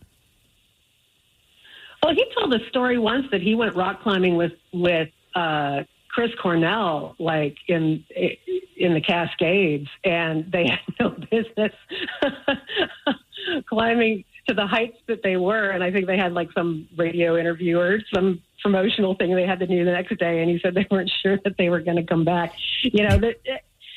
Ed was so coordinated, and it was amazing some of the feats that he did. But once Porch started, you just didn't know if he was going to go to the second balcony of of the theater or the third balcony or how far he was going to show. I do want to say this about Eddie Vedder, all right? So Pearl Jam's been around forever at this point, right? Storied band. But I realize the inherent genius of Eddie Vedder based on one thing. So a lot of bands, when you're around that long and you go deep in your catalog and they play, 3.5 hours, inevitably you might forget some of the lyrics to some of your songs. But the brilliance of Eddie Vedder is this. No one knows what the hell he's ever saying except the chorus. So literally, the guy could do a concert anywhere on this planet, right? He might sing something entirely different than he sang before. As long as he can, scream even flow, that's when everyone's singing with him. It doesn't matter. To me, that is sheer genius. What, Kathy? Absolutely. Because you're the music director for all those years, and you're kind of what that means is the music you hear on the radio station goes through Kathy first. So if you didn't like it, it's her fault. For the most part. So was there a few bands out there? There were local Seattle bands that you thought were going to reach those heights and just barely missed it. They didn't become Pearl Jam or Soundgarden or Alice in Chains, but talent-wise, how good they were. Were you surprised of any of the bands that didn't make it as big? I was... It's so hard, Miles. I don't want to name it. Okay, all right, fair enough. Tough question to... Yeah, because I think when you're talking about local musicians, every band or every individual musician has their musical journey. And I don't think success is necessarily measured by whether they went platinum or double platinum. That's not always the goal. I don't think that's the sole definition of success. Right. And to support local musicians, I would rather say every band went the journey that was destined for them. Like it either worked out or it didn't work out. Well, I do want to say this. It is cool that you were the music director. It's a big deal at a station like this. But to be fair, Nirvana released Nevermind the first day you took over as music director. I mean, is that a gift? Like, whoa, like I can't F this up? Or is it like, oh, God, people expect me to break more stuff, right? No, we knew that Seattle was going to explode. I think in around 1988, 1989, it was very obvious that the Seattle music community was changing, that the interest in the community, I think Soundgarden got the first major label deal, and then just every label wanted to have a Seattle band. It ended up being like the thing you had to have in your repertoire as a record label. So we knew it was coming. I think we were surprised at how fast Nirvana towered to, propelled to number one. But you guys know why they went so fast to number one. Why? And it was because over Christmas, all of the grandparents bought their kids Michael Jackson's album. Charles Cross documented this. And then they returned that album and bought Nevermind. So Michael Jackson came down on the chart and Nirvana went up on the chart. Wow. I did not know that. I'd never heard that. That is awesome. funny. Did you ever get to sit down and talk to, Kenny Loggins just once? No. Okay. That's my gold standard right there. If I could just interview Kenny Loggins. I want to interview Kenny Loggins one time. By the way, Kathy. I'm 2 degrees away from Kevin Bacon. Are you? Because I accidentally tripped his wife, Kara Sedgwick, at the singles rap party at Roxanne. Okay. They were married then, though. Accidentally. Sure. It was a very smooth move. Yeah. Exactly. Sure. I have one last question for you, just real quick. You notoriously hate the word grunge. And to be fair, grunge sounds like something that someone points out is stuck on your teeth. But what is it about the term grunge that you just cannot stand it? I think it narrowcasts the Seattle music scene. Okay. So that's my professional answer. And I think part of the reason now, looking back, that I don't like the word grunge is when it turned from an adjective to a noun, when it became the label for our music community. I'm out. Okay. Yep. That makes sense. Yeah. Hey, a lot of the yacht rock bands feel that way. That is true. Especially Donald Fagen. He made it very clear. Not very happy with that. Late Kathy Faulkner, thank you so much for joining us on Seattle Rock Day. We appreciate it. Oh, absolutely. And everyone, please support your musicians. They've given so much to you musically. Give back as you can. Make a donation to Smash. Absolutely. Donate now at KISW.com. By the way, just real quick, someone said, why did they call it the late Kathleen Faulkner? Seriously, no. Was she always late to stuff? She was on late at night. She's on late at night. She was on late at night. That is why they called her. Like she's always late to stuff. Was she always late to stuff? No. The late Jolene. Are you going there? Kathy wasn't late. All right. More of Seattle Rock Day coming up next. Liberty Mutual customizes your car and home insurance. And now we're customizing this ad for your morning commute to wake you up, which could help your driving. Science says that stimulating the brain increases alertness. So here's a pop quiz. How many months have 28 days? What gets wetter as it dries? What has keys but can't open locks? If you don't want to hear the answers, turn off this Liberty Mutual ad now. 12 months, a towel, piano. Enjoy being fully alert. Liberty, liberty, liberty, liberty. Do you have a dark curiosity? Follow and listen to Heart Starts Pounding on the free Odyssey app or wherever you get your podcasts. Liberty Mutual customizes your car and home insurance. And now we're customizing this ad for your morning commute to wake you up, which could help your driving. Science says that stimulating the brain increases alertness. So here's a pop quiz. How many months have 28 days? What gets wetter as it dries? What has keys but can't open locks? If you don't want to hear the answers, turn off this Liberty Mutual ad now. 12 months, a towel, piano. Enjoy being fully alert. Liberty, liberty, liberty, liberty. I'm Jenna Fisher. And I'm Angela Kinsey. And we have the podcast Office Ladies. Every Wednesday, we'll be sharing even more exclusive stories and lots of laughs. Follow and listen to Office Ladies on the free Odyssey app and wherever you get your podcasts.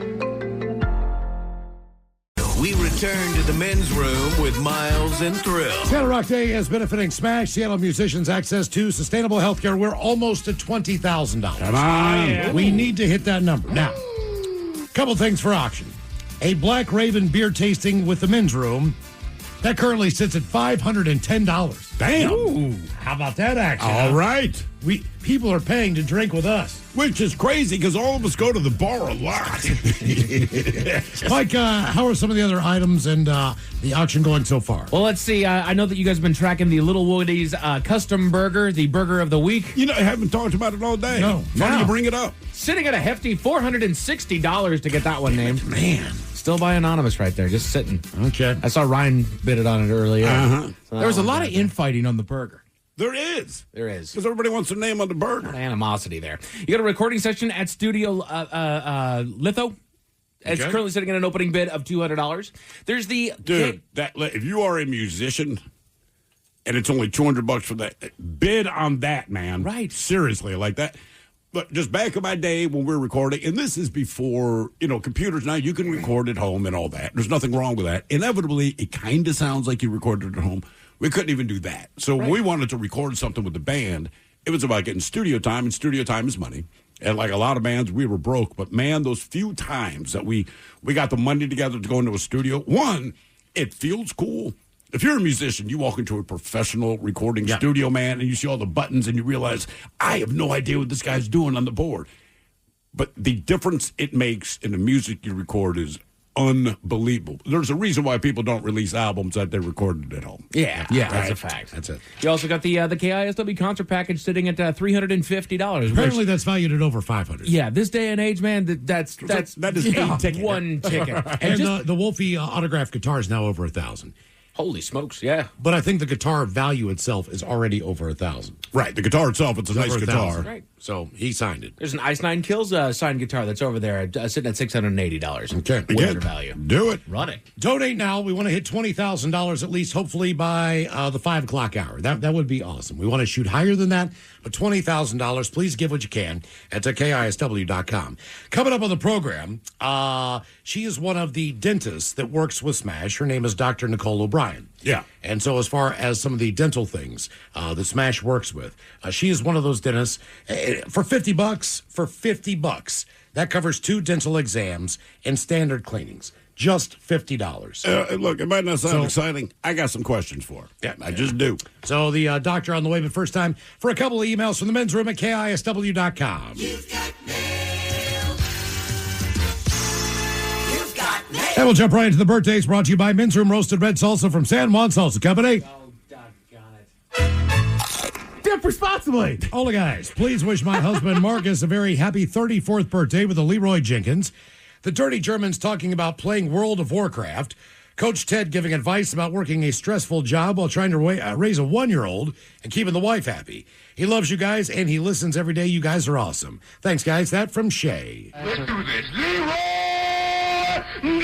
Jenkins. Yeah, talking about playing the World of Warcraft, it's funny because here in America you think it's a video game.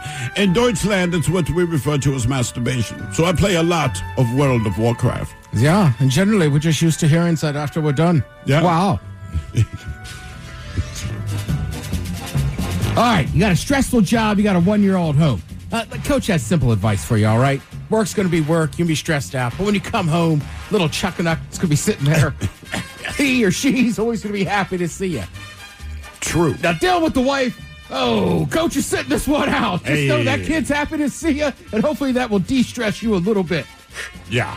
That is true, man. When your kids are little, every time you walk in the door, they race to the door. They're screaming, Daddy. They give you a hug. Now I walk in the house with 2 teenagers like, I'm home. Okay. And that is it. All the guys, today's my husband Jerry's, a.k.a. the White Jerome's 57th trip around the sun. Can you get a your penis is too small? Miles with some dad jokes. Thanks, guys, for all the laughs you guys give us. Lots of love. That from the lovely Stacy. Couple dad jokes for you. All right, what do you call a chicken staring at lettuce? What do you call a chicken staring at lettuce? A pre-sandwich?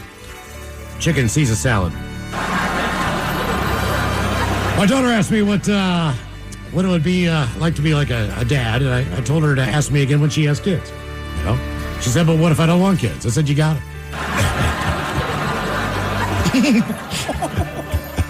How do you make an idiot say how? How do you make an idiot say how? I bought a dog from a blacksmith. Oh, yeah? Yeah? When we got home, he made a bolt for the door.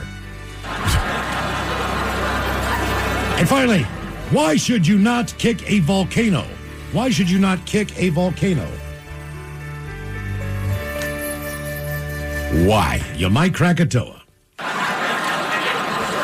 And finally, I like to wish my wife Stephanie a very happy 64th birthday today. How about some farts and the Dirty German suggesting great ways to enjoy your day? Thanks, guys. That from Bill. Oh, yes, some farts.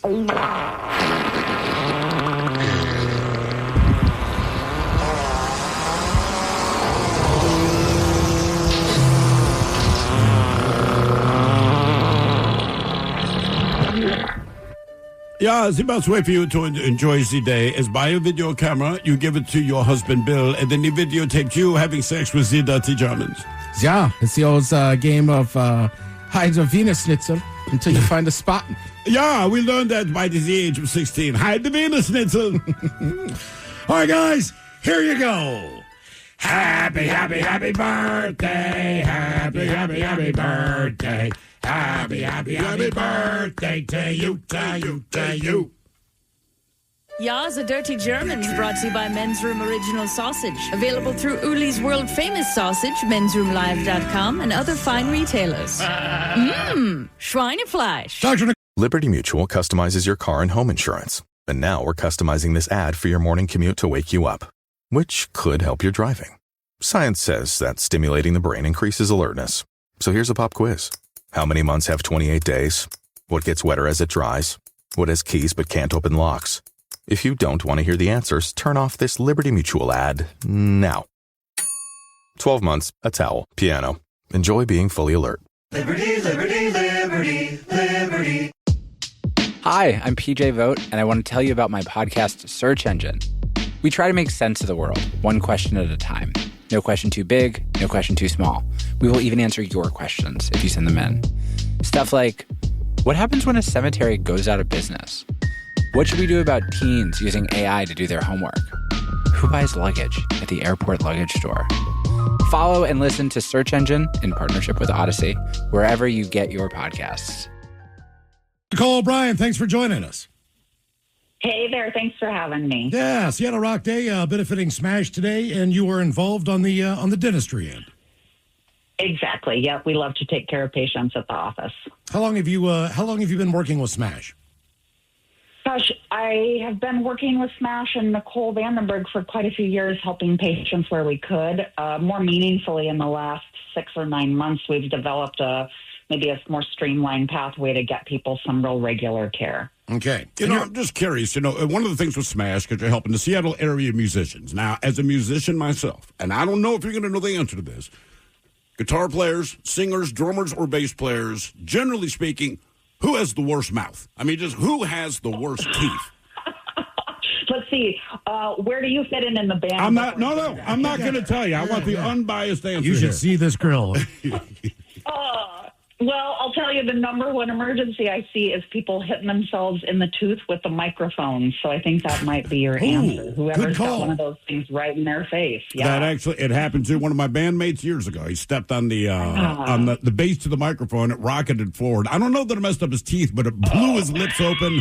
There was blood everywhere. Yeah. Good times. What is the process if you are an area musician and you would like some dental help? You need some help along the way. That's great. Reach out to Smash. They have a really great process for getting people on a wait list. They also do some wraparound services, right? So you call in and maybe you broke a tooth or maybe you need a cleaning. They're so great at jumping in and helping people maybe figure out their Apple Care paperwork, checking in on many other components of their health care. So it really does end up feeling like some holistic care, not just that cleaning, but maybe there's something else that someone's really been needing, and they look for that. Well, you've always been reading about your practice, always been family-oriented, always been about the community. And I guess you grew up in a household full of people who worked in the dental industry. Dental industry, yeah, and some musicians as well. Uh-huh. What is that mix? You have live music during the teeth cleaning? What do you do? Exactly. No. No, just family members and friends that have been in the music business. And so seeing, before I was a dentist, kind of seeing how those people's lives were affected, right? So working kind of crazy hours, having a feral diet if they were out on tour, right? So eating at the gas station and not necessarily getting the same diet that folks of us that sit at home and have a real kind of routine life have. Hey, there's nothing wrong with gas station sushi in the middle of Oklahoma City. Nothing's going to go wrong. That's it. Why, as a dentist, and you come from a family of people that worked in the dental industry, why do you think it is? Because my kids are this way too. Why are so many people so scared of the dentist? Oh, goodness. I think it's a lot of the unknowns. I think for some people it's the cost, right? So it's expensive. It's can be uncomfortable. So it's just hard to make that a regular thing. Okay. I think one of the things that Smash does a good job at is helping us kind of provide a home for people. So some of the people we see, we encourage them, like, come back for your regular checkup. And when you get in that kind of routine healthcare setting where you have a home to go, I think it doesn't feel as scary. So for me, that first step, finding a place that feels like a good fit for you, and then just keeping those appointments, it makes a big difference. And I've noticed a parallel between, at least the couple dentists that I've had in the area. It's kind of like going to the grocery store. When you're laying back in that chair, the musical selections that you hear are terrible. They're not the greatest. No, you guys got to upgrade, man. But you can't. Seriously. I guess back to the scared thing. Like So you got to come to my office. Yeah. I do not abide by bad music. It's one thing these guys know. We'll give them a thumbs down, and somebody's running for the music system. Because I got trapped in an MRI. I had to listen to Coldplay for 45 minutes. Thought I was going to kill myself. Oh, no. Yeah. The last time I was at the dentist, I'm like, this is a deep Seals and Crofts cut. It really is. But obviously you can't play Anthrax and Pantera if people are You don't want people to bang their head. Exactly. It's happened. Okay. Now, I have a question for you, and because every dental hygienist and dentist I have ever experienced does this, and I want to know if you do this on purpose. Why do you choose to be so conversational and have so many questions when your hand is in my mouth? I mean, it's like waiting for someone. Do you do it on purpose? No, we love taking care of people, right? So, I mean, we're sitting there looking at these teeth, but we're so curious about the person as a whole. I think we just can't help ourselves. And is it hard? like, if you talk to a little kid, if it's your kid, you have the ability to understand the words coming out of their mouth, even though other people. So as a dentist, like, do you understand the language of, I went down to the store last night? Like, yes, of course. It's a special class you take. It's a special dental language that we learn. Yeah. Okay. Yeah. I'd normally just do sign language. Now, okay, I'm asking this question for a friend, all right? Now, you look into a lot of mouths, all right? Would you be able to tell if someone had a very small throat? Oh, I mean, we do an oral cancer check every time. So, yeah, when we get an awe out of them, we can see all kinds of things. Yeah. Do people sometimes have very small throats? I mean, are you asking for a friend? Yes, I really am. We legitimately are, yeah. Seriously. Yeah, I mean, there are all kinds of, we're going to get clinical here, but there are airway issues. So sometimes people will have more constricted airways, maybe from the shape of the teeth. Maybe they have some soft tissue issues like, large tonsils. So, yeah, and that can end up creating some sleep apnea problems, which, of course, we all are hearing this in the media.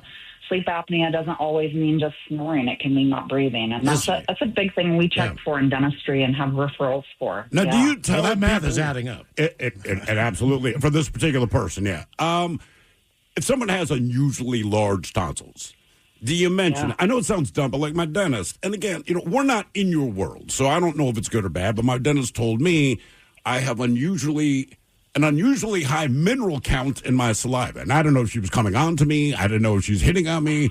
I don't know if that's good or bad. I just said, okay. I mean, but still, like, is that good? Is that bad? Does it matter? I mean, it could mean that you get more tartar buildup between your visits, but it could also mean that you have some good buffering, so you might be at lower risk for getting cavities. All those things are super unique to every individual. And she sounds like she's really looking at you from all different perspectives. Okay. I mean, she never qualified what that might mean. I just have a very minerally mouth. That is what I've learned about myself. Now, not only do you guys offer dental care, but don't you guys give out like dental kits and sometimes an electric toothbrush here or there to people? Yeah. Yeah, so Nicole Vandenberg has set up this really cool road kit. They have all kinds of supplies, not just for dentistry, but we got a bunch of great products from Philips Sonicare, so people were able to get some good quality electric toothbrushes to take on the road to try to keep them healthy while they're out there. So, yeah, they do a really good job at providing kits for good health care. Okay, now, as someone who works in the dental industry, like we know sugar's bad for your teeth, soda, et cetera, et cetera. Are there any things that you actively avoid consuming because of that, or are you like, F it, I'm going to do this anyway? I mean, please don't tell anyone this. This is off the record. I love hot tamales. That's my favorite candy. I think the toughest thing for musicians, right, is especially if you're on the road, but I think even if you're in band practice, so drinking those beverages where you're like taking a sip and then you're doing something else. So maybe you take a couple sips of a soda and then maybe you practice a song and then you come back and you pick up that soda again. Or if they're out on the road driving, those small sips are really cumulative. So I'd rather have people like pound that beverage, gulp it, don't sip it. Yeah, it's the sipping of those things that have even a small amount of sugar can end up being really cavity causing. So it's much better that I chug the beer than just sip it. Let's say, does this apply to beer and whiskey? Exactly. Well, I mean, Doc, you know those energy drinks are just ripping your teeth apart. Oh, terrible. So bad. But after that, like people that maybe use tobacco products like cigarettes or the marijuana cigarettes, if you're smoking them. I've never heard of that. That's ridiculous. Please tell us and more. Musicians do not do drugs. That I'm pretty clear of. No. Exactly. No, but that dries your mouth out, right? So you're sipping that energy drink and maybe you're smoking a cigarette, and those two things combined are going to set you up to have a worse dental problem. So, of course, my plug is please quit smoking. Anything you can do to try other products that help, but also those energy drinks or that soda or that cup of coffee with sugar and a cigarette, it's really drying, kind of cooks that stuff on your teeth and can make it so you get cavities that are much more aggressive. Dr. Nicole O'Brien, still at District Dental Wellness? Yes. Okay. All right. Okay. I'm curious to know, because I always wondered this, okay? So one thing I know to be true, divorce attorneys hope your relationship goes south because that's what they do. A surgeon wants you to have heart disease because, frankly, I mean, that's his juice, right? So as a dentist, and be honest, right? You want people to take care of their teeth, but on the other hand, how awesome is it to have blow pops and Monster energy drinks, right? Because it keeps the people. I would think if I'm a dentist, I don't want to just clean your teeth. I want to do some nitty gritty stuff, you know. So aren't cavities kind of awesome? Yes. I love to fix teeth, but no, I feel like where we're really winning is when people don't get cavities. Yeah. Well, thank you for joining us, and thank you for working with Smash and doing what you do. love it. Just know that goes a long way. Thank you so much. I love talking with you guys about Smash. Yeah. And thank you for joining us today. We appreciate it. Awesome. Thank you, guys. Have a great day. You got it. Liberty Mutual customizes your car and home insurance. And now we're customizing this ad for your morning commute to wake you up, which could help your driving. Science says that stimulating the brain increases alertness. So here's a pop quiz. How many months have 28 days? What gets wetter as it dries? What has keys but can't open locks? If you don't want to hear the answers, turn off this Liberty Mutual ad now. 12 months, a towel, piano. Enjoy being fully alert. Liberty, liberty, liberty, liberty.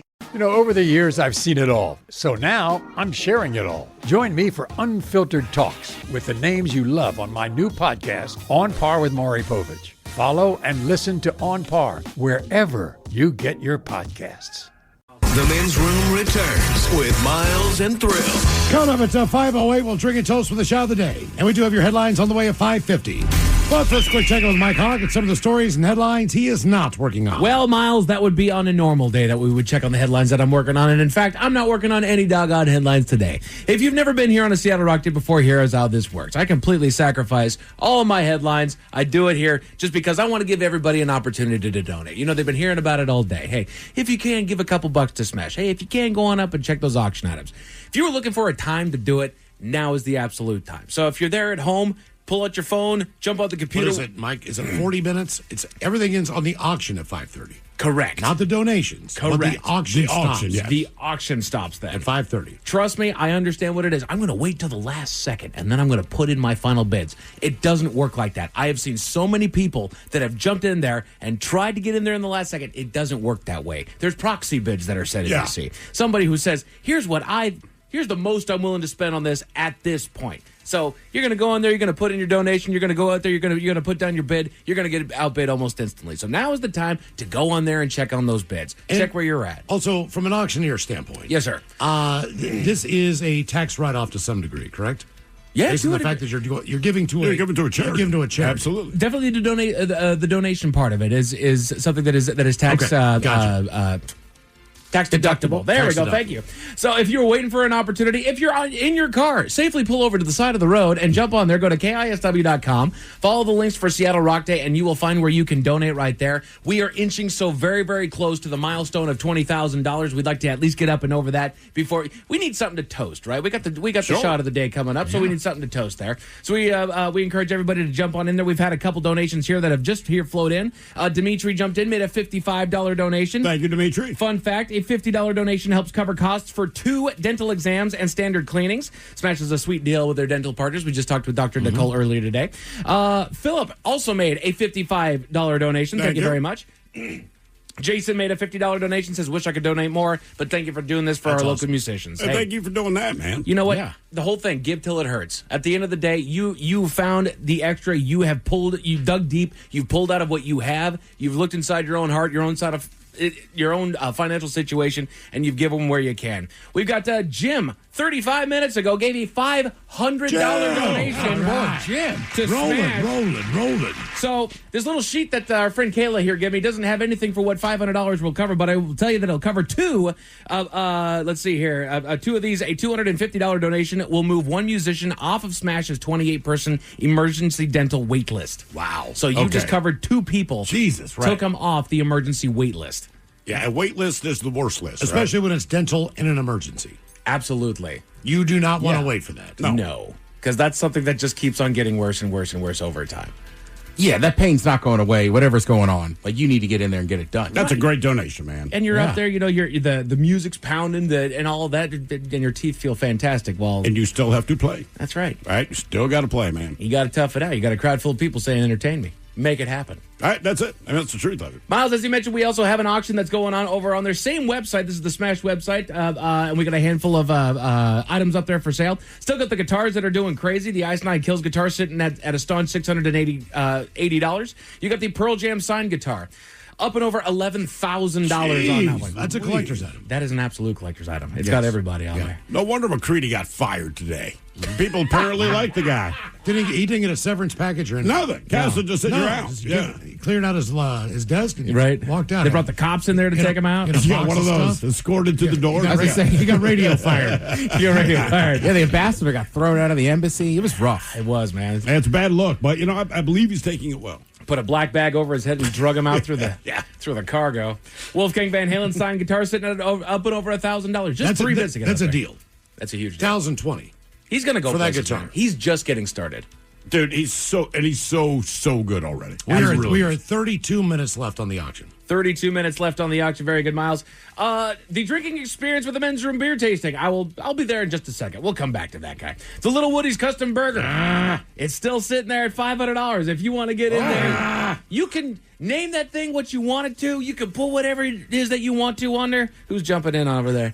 Mark, currently sitting at the high bid of $500. We've jumped off the anonymous bid, and now we got Mark in there at $500. At least Mark wants his name out there. Right. Like, I am Mark. I want this burger. If you're bidding on that, you know exactly what you're putting on that burger. Absolutely. Already, yeah. It's unreal. Anonymous fell off. This John jumped in front, and then Mark went over the top. The recording session, up to $220. We got another bid on that one. Guys, seriously, if you're in a band, bid on that. If you know someone in a band and you can cough up that cash for them, that is a huge thing for a band. And then you know what? That could be the start of the next Seattle icon, and the next Seattle classic that comes out there. And then that'll be a fun little trivia fact. Their first album that was recorded, they bought it at a charity auction. Well, a lot of times, man, just being in the studio itself, you just meet other people.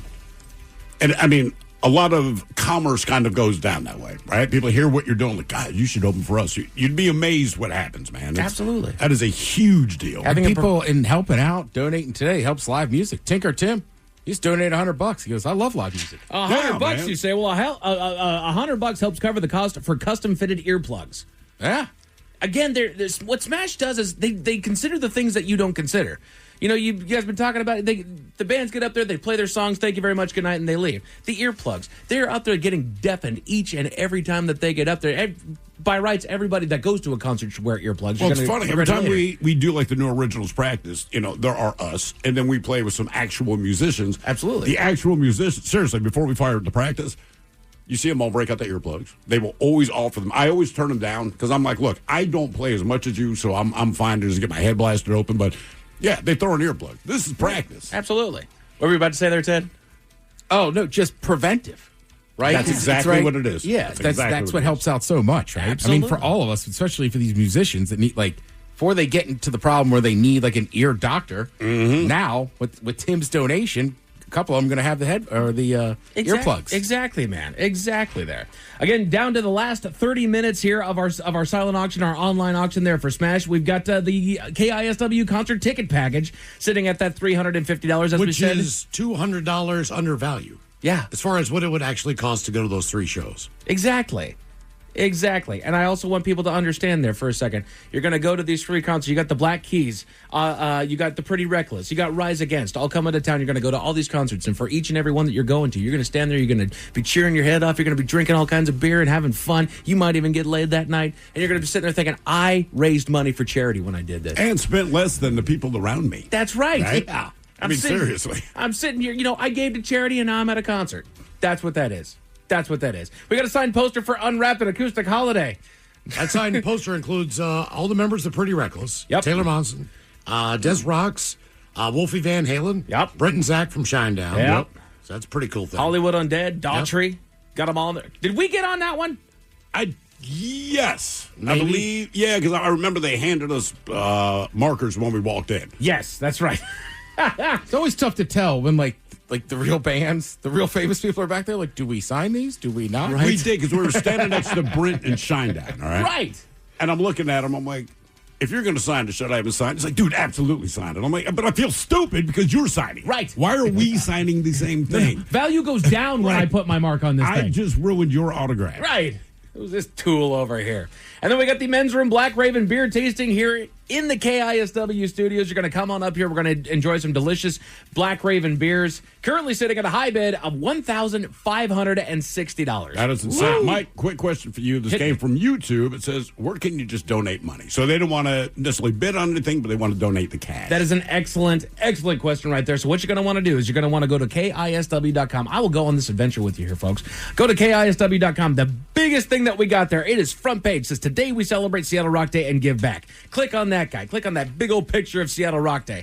As you scroll on down, actually, you don't even have to scroll on down. It actually has a little green button right there that says Smash Website. Yeah. You hit that guy. If you're colorblind, it just says Smash Website. And just so you know why this is needed. Right now, Smash has 142 musicians on their list. All right? Waiting for healthcare services, dental visits, mental health sessions, hearing protection, vocal screenings, general wellness, mental health, all that. 142 area musicians. God, man. That's ridiculous. I just put the link to where you can directly donate in the YouTube chat. All right. So highlight that, right-click it, say search the web or whatever you want to. Put it in the browser, however it is that you need to do that. Go right there, and that is the exact spot that you need to go to in order to donate. As we said, we are about to cross the threshold of that $20,000 mark. Just got an update from our buddy Bob there. Let's see here.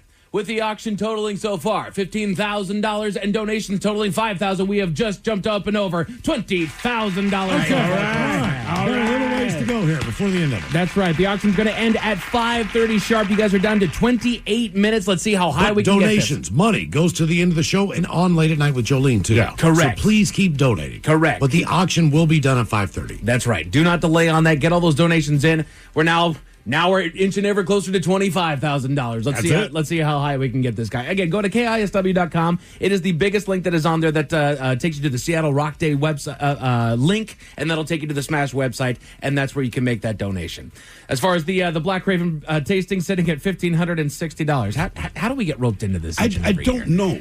I don't know. Listen. There are so many better things at the auction than that. Like the Wolfie autographed guitar sitting at $1,000. How are we getting more money than Wolfgang freaking Van Halen? I mean, thank you, but you know what? When we see him, I'm going to tell his ass. That's right. I'm going to tell his ass. People would rather drink with me than play your guitar. I'm going to crush the man. We're worth more than you, dude. I just want you to know that as he gets back in his living room. Van Halen don't have any money. No, they got nothing out here. Broke-ass Wolfgang. Valerie Bertinelli, like she's got money. Can't afford another band member. Yeah, he'll slap me with a gold bar. Yes. Well, then, at least you know a dentist. You know what? Good point, Ted. We're going to do it up for you here, folks. We're going to give you a tour around the studios. We're going to show you how everything works around here. We're going to hopefully not break anything because we're going to have imbibe just a little bit when we're taking you around, show you some stuff around here. It's going to be a fun little opportunity here. So that's one of the many things that you can purchase there on the Smash auction. Just 25 minutes left. Down to the last 25 minutes. It is exciting, though, to see. If you enjoy a show, if you enjoy the show and you want to see the studio, it is a cool thing. We had the opportunity. Don and Mike were like some of my radio heroes. And we had the opportunity. We're going to broadcast with them. We go into the studio. Their studio was junk. I could not believe, because I saw Howard Stern's studio once. I never met Howard, but we saw Howard Stern's studio. It was the coolest radio studio you'd ever seen. So Don and Mike, I'm like, oh, dude, this is going to be great. When I saw the facilities they were in, I'm like, I'm glad we broadcast from what we do. It was junky. These are actually pretty cool. We have a really nice studio. Nice, dude. Couple donations that are still coming in over at the Smash website there. Steven gave a $55 donation. Thanks, Steve. Again, $50 helps cover costs for 2 dental exams and standard cleanings. He says, Men's Room kept me together on the way home from work for years from day one. It now gets me through retirement in my sanctuary, which is his garage. Seattle musicians deserve all the respect. And he actually thank you, man. adds a picture of his car. Is that a Dart GT that I see right there? Goodness sakes. That's a beauty. Let's see our buddy Jess the Chest and Navy Pete coming in with $100. Oh, nice. $100. That's $50 a boob. Put it in perspective, the average woman would offer about $15 a boob, but she's got $50 a boob there. Our buddy Thanks to you too, Pete. Yeah, whatever, Pete. Thanks, Pete. Yeah. Our buddy Adam made a $150 donation, says music heals. We need to support artists. Yes. I fully agree, man. Look, if it's not cost effective for artists to get out there and get off the ground, they're going away. No, I mean, that's it. You know, this is the day that the music dies when that happens there. And also remember one thing, man. Seattle is so much more expensive than any other average city. There's San Francisco, Boston, New York City, right? That's about it. Seattle is insanely, absurdly expensive. So to do music here, right, the equipment costs about the same. But if I'm in Oklahoma City, my amp costs the same as it does here. Everything else costs more here. So, I mean, just to be, most bands we know, local, no matter what city you're in, it's like, it's the broke musicians. Yeah, that's true. You're in darn this right. city, it is so much different than it is almost anywhere else. Absolutely, man. Including Los Angeles. So don't brag. It costs more here than it does there, dog. Also, Carter, Ozzy, and Marlo made a $25 donation. Thank Says, you. always love donating when you guys do this stuff. Been listening all day, damn near got me in tears with what you and the rest of the KISW crew does for the community. Just a quick reference there, $20. It helps cover a hearing screening for musicians. We've already talked about the the custom fitted earplugs. Now going in for a screening. Now you've already got the plugs. Yes. Maybe if they don't, bring them in there just to make sure that everything is okay. The Wolfie Van Halen signed guitar now up to $1,400. Oh, there it goes. The men's room beer tasting. That's gone up as well. Uh-oh. Sorry, Wolfie. Uh-oh. Yeah. Holy smokes. We're in a race. Up enough. The gens are fighting it out. You've got a gen fight going on. Fight. Ooh. We're up. I would watch Cat fight. 22 minutes left on the auction items. Just 22 minutes, guys. Do not delay on that one. Jump in there, get it done. Again, remove all the stress of bidding. This is why I do love a silent auction. Look, as an auctioneer, I, of course, love the live auction. Yeah. It's lively. It's fun. I get to see the crowd. We get to have fun. But the fun of the silent auction, you remove all the stress of bidding. Exactly. You just put down the max bid. Put down however much that you're willing to go, and then that's where the fight takes place. Let's see. The Little Woody's Custom Burger sitting at $520. What are you putting on that thing, brother? You know what? We've been talking about that. And No honestly, veg. I heard Mike McCready's earlier this morning. I'm the same. I'm boring. He was the same thing as me, just a regular patty with some cheese and some lettuce, maybe like a tomato. Mike, that's why you got fired. Come on, man. Better than that. I would think. Wouldn't he put a quote-unquote Pearl Jam on it? Ooh. My understanding was that the name Pearl Jam, one of the band's members, maybe Eddie's grandmother, something like that. There were some homemade things she made, and I don't know what the ingredients were, to be fair, but I believe she called it Pearl Jam. They thought the name sounded cool. So, like, dude, you're in Pearl Jam. It's named after someone's It's like condiment. little pearl onions, and you can make a jam out That's of what I mean. It might be There that, you but go. like, come on, Mike. Do we have to do all the thinking for you? I feel like if you're going to make your own personal burger, I feel like the originality comes in the sauce. What the sauce Yeah, is. for the most part. You know, because condiments tend to be just... Mine was going to be secret. Oh, a secret sauce? Yeah. That means Thousand Islands dressing and mayonnaise, right? If Miles had won, we should have just called it men's room sauce. But it's just mayo. It's salty. Extra salty mayonnaise. See, but I was thinking that our YouTube community could come together to buy this thing, and then they make it the like burger, and it's a smash burger, so that they could smash that the like burger. See, Mike, you're thinking. I'm thinking of all you folks. You out could there. also just like the smash burger. You It doesn't also matter. could. Either way. Jump on over there to KISW.com. Follow the links to donate to Smash. I put the link over in the YouTube, the live comment section on our live video. You've got 20 minutes left on that silent auction before that gets closed up. I will give you updates on how we are doing here for raising funds for Smash at $550. Thank you, sir. Is it? I'm sorry, I didn't know you're stopping. Well, I didn't. I gave you a full outline. I normally give me a tease. I do. I'm just Oh, you losing know. my mind. Yeah, it's All right, $550. we made it to drinking time. Somebody out there deserves to be recognized. And the men's room knows just who it is. So to you, we say, bottoms up, sailor. You're the toast of our shot of the day. Drink time it is, and as usual, we head to the drink desk and Steve at Thrill Hill to find out who we're toasting. Yes, indeed. And today, well, we chose Smash, a.k.a. the Seattle Musicians' Access to Sustainable Healthcare, for doing what they do, right? Providing access to free and low-cost healthcare for Seattle area musicians. Now, healthcare, as I'd said before, healthcare itself is absurdly expensive. Seattle is absurdly expensive. So to do what you guys are doing, you're doing God's work, right? Yep. It is just that easy. Now, that's what Seattle Rock Day is all about. So to all of you that are either donating or bidding at the auction, you too as well are part of this toast. Thank you guys very seriously so much for doing that. You are the reason that this happens, because you're reaching into your wallet and into your heart to do something cool for something that Seattle is notorious for, which is the rock music scene. And finally, we have to give some love to our KISW rock ambassador, one Mr. Mike McCready. Now, to be fair, you might think, how does Mike McCready, remember Pearl Jam, have the time to come in here and do this thing? Certainly, he could be writing songs. He could be in the studio As he put it, he said, hey, man, we're looking for a drummer. So I got time on my hands. I think he's also doing a rock opera. Oh, really? Yes, he is. Of course you are. Really, Mike? Mm-hmm. You're doing a rock opera. Of course you're doing a rock opera. But either way, man, thank you for coming in today. It was actually, look, he's a guy that grew up here, so I think for him it was kind of cool to be like, ooh, I'm on KISW, right, in spite of Pearl Jam, and get to do that. But then as I'm sitting in the office listening to it, I'm like, this is cool. I get to work at KISW, and unlike any other station in this country in this moment, Mike frickin' McCready is in the studio doing a show. I cannot explain it. It's a very cool thing, and it's a very cool thing to be a part of. So everyone that donated, everyone that smashed, Mike McCready, sorry you lost your job. We'll talk to Castle. But it's been a really... The late Kathy Faulkner and the fired Mike McCready. The late Kathy Faulkner. Hey, but she came back. She's been here in years. Castle had no problem with her. It's McCready who had kicked out, man. We'll talk to Castle for you.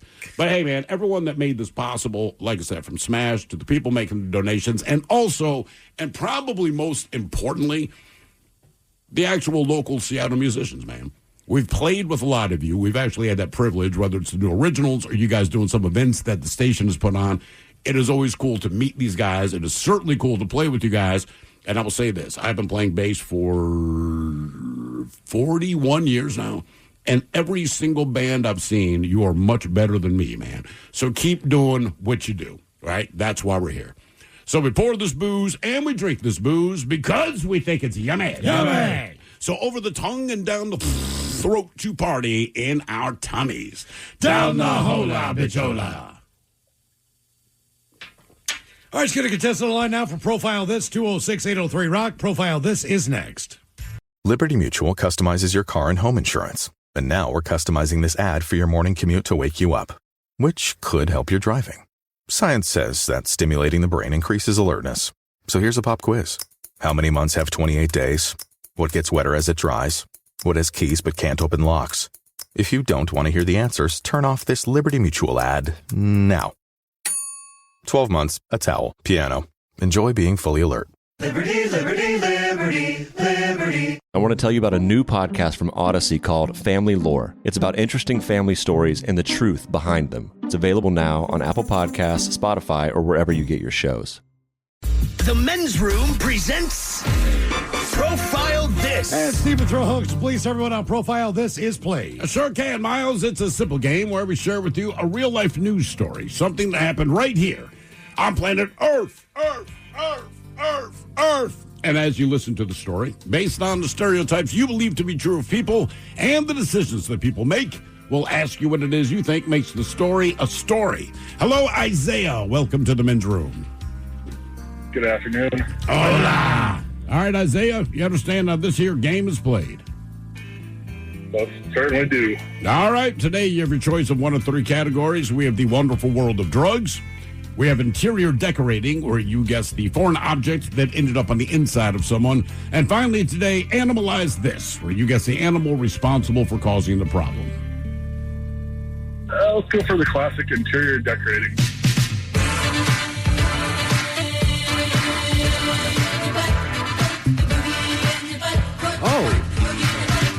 Your phone donged? No. He's there. All right, most people don't know this, all right? But whether it's due to pure curiosity, misguided chat GPT advice, or, sex stuff, a shocking number of people end up in the ER every year after putting something in their butt that very much should not be there. But their secret shame, not so secret after all, ladies and gentlemen. The U.S. Consumer Product Safety Commission actually keeps a database of ER visits and what's bringing people in, meaning the government has an extensive list of every time a patient has said, I swear to God, doc, I just fell on it. Well, that said, we have the story of a couple who arrived at the ER because something got stuck in their rectum. Now, one of the things that got trapped in the no-go hole was a pair of tweezers. And the reason that was there is because those are the tweezers they'd used in a failed attempt to extract the original item that got trapped in their backside in the first place. So they tried to take care of it at home with tweezers. That popped out of their hands, got stuck up there. So now there are two items trapped in the rectum. The tweezers and what? And I want you to keep in mind, all the following options were, in fact, stuck in someone's backside in the last year. Was it a dental pick?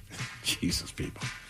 A wine stopper, a butt plug, or a vape pen. So dental pick, wine stopper, butt plug, or vape pen. When did they get trapped in their backside and then ended up losing the tweezers in the backside in the attempt to get it out? What was after wine stopper? After wine For stopper. a vape pen? So a dental pick, wine stopper, your standard butt plug. Okay. And then a vape pen. I'm going to have to go with the wine stopper. The wine stopper. Wine stopper for Isaiah. We have learned something about Isaiah. I'm just going to go standard butt plug.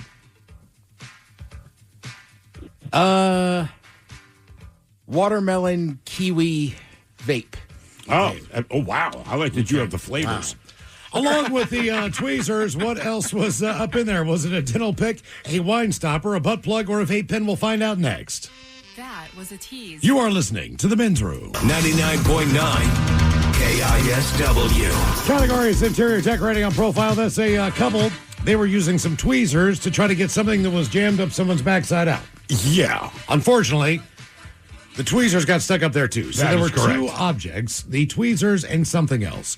So what was the other thing? A dental pick, a wine stopper, a butt plug, or a vape pen? And Isaiah, that's the question we posed to you. I'm just reading some comments on YouTube. A couple of people went vape pen. All right. Then someone says, I just don't see somebody pulling a wine stopper out with tweezers. But then again, that's why they're both stuck there now. Someone else says the tweezers is why I'm leaning vape pen more than the other thing. It seems small enough for tweezers. I'm glad that people give it that much thought.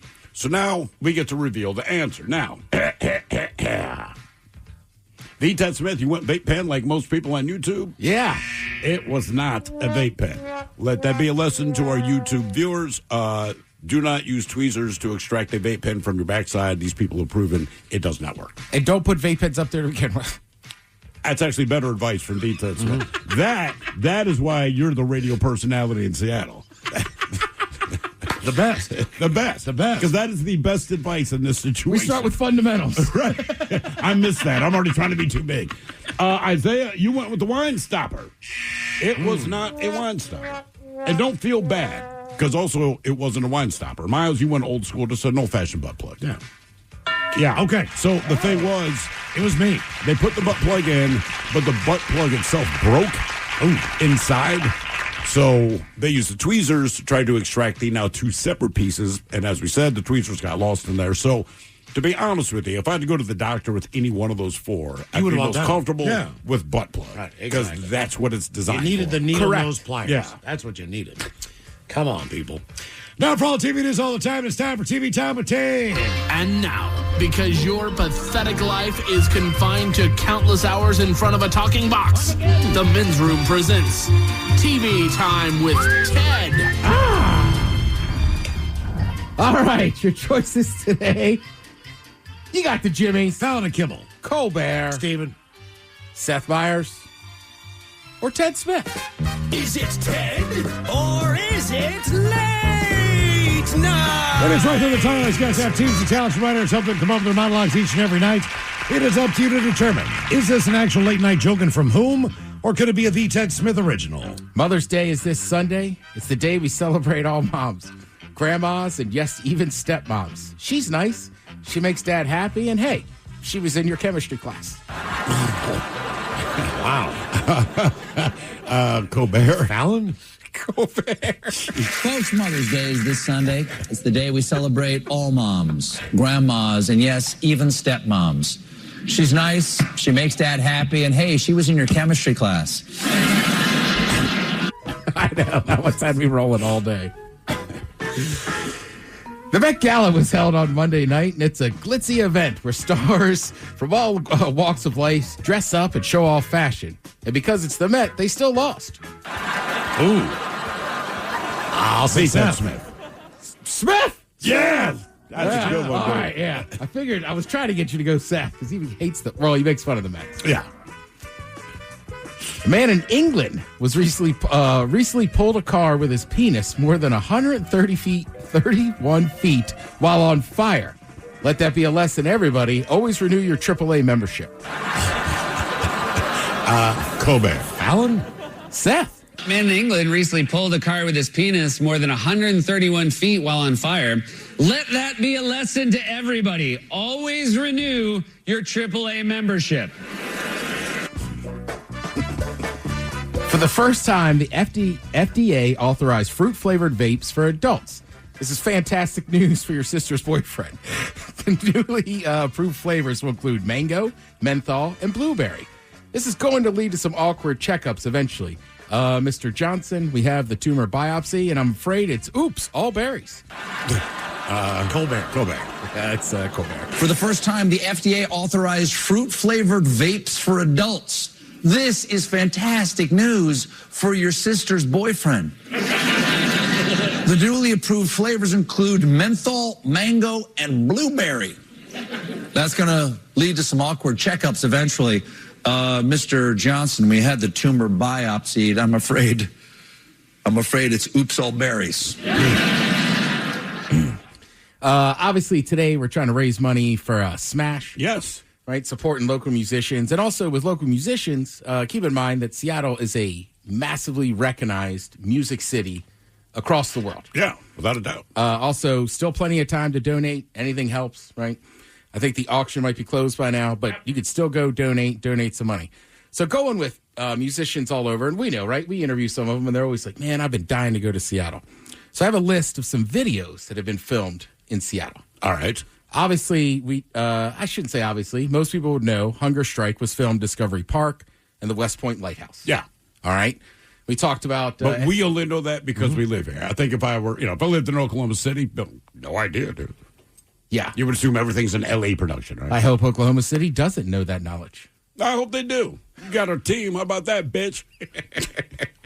We were talking about Eddie Vedder jumping around on stuff. Kind of famous for the Alive video. My bad. For the Even Flow video that was filmed at the Moore Theater in Seattle. By the way, have you noticed that everyone that seems comfortable with Eddie Vedder, right? He's known as Eddie Vedder, but we talked to the late Kathy Faulkner a little bit earlier. She calls him Ed. Almost everyone that we have spoken to that knows him, as a human being, it's not Eddie. Yeah. Everyone calls him Ed. At that old bar where he was sitting near me and I didn't realize who he was. Same thing. They were like, I was like, oh, Ed. I never put it together. Mm-hmm. Said it once to my friends from back east, and they were like, oh, look at the big radio guy in Seattle. Yeah. Call him Ed. I was like, that's just what local people everybody calls him. Right? Let's see. But this one kind of caught me off guard. Ed Sheeran. Huh. What for what song? The Shape of You. That's massive a big song. one, yeah. Yeah. It was shot in Georgetown and South Seattle neighborhoods. I would not have known that. Right? By the way, did you know that Eddie Vedder has a brother named Darth?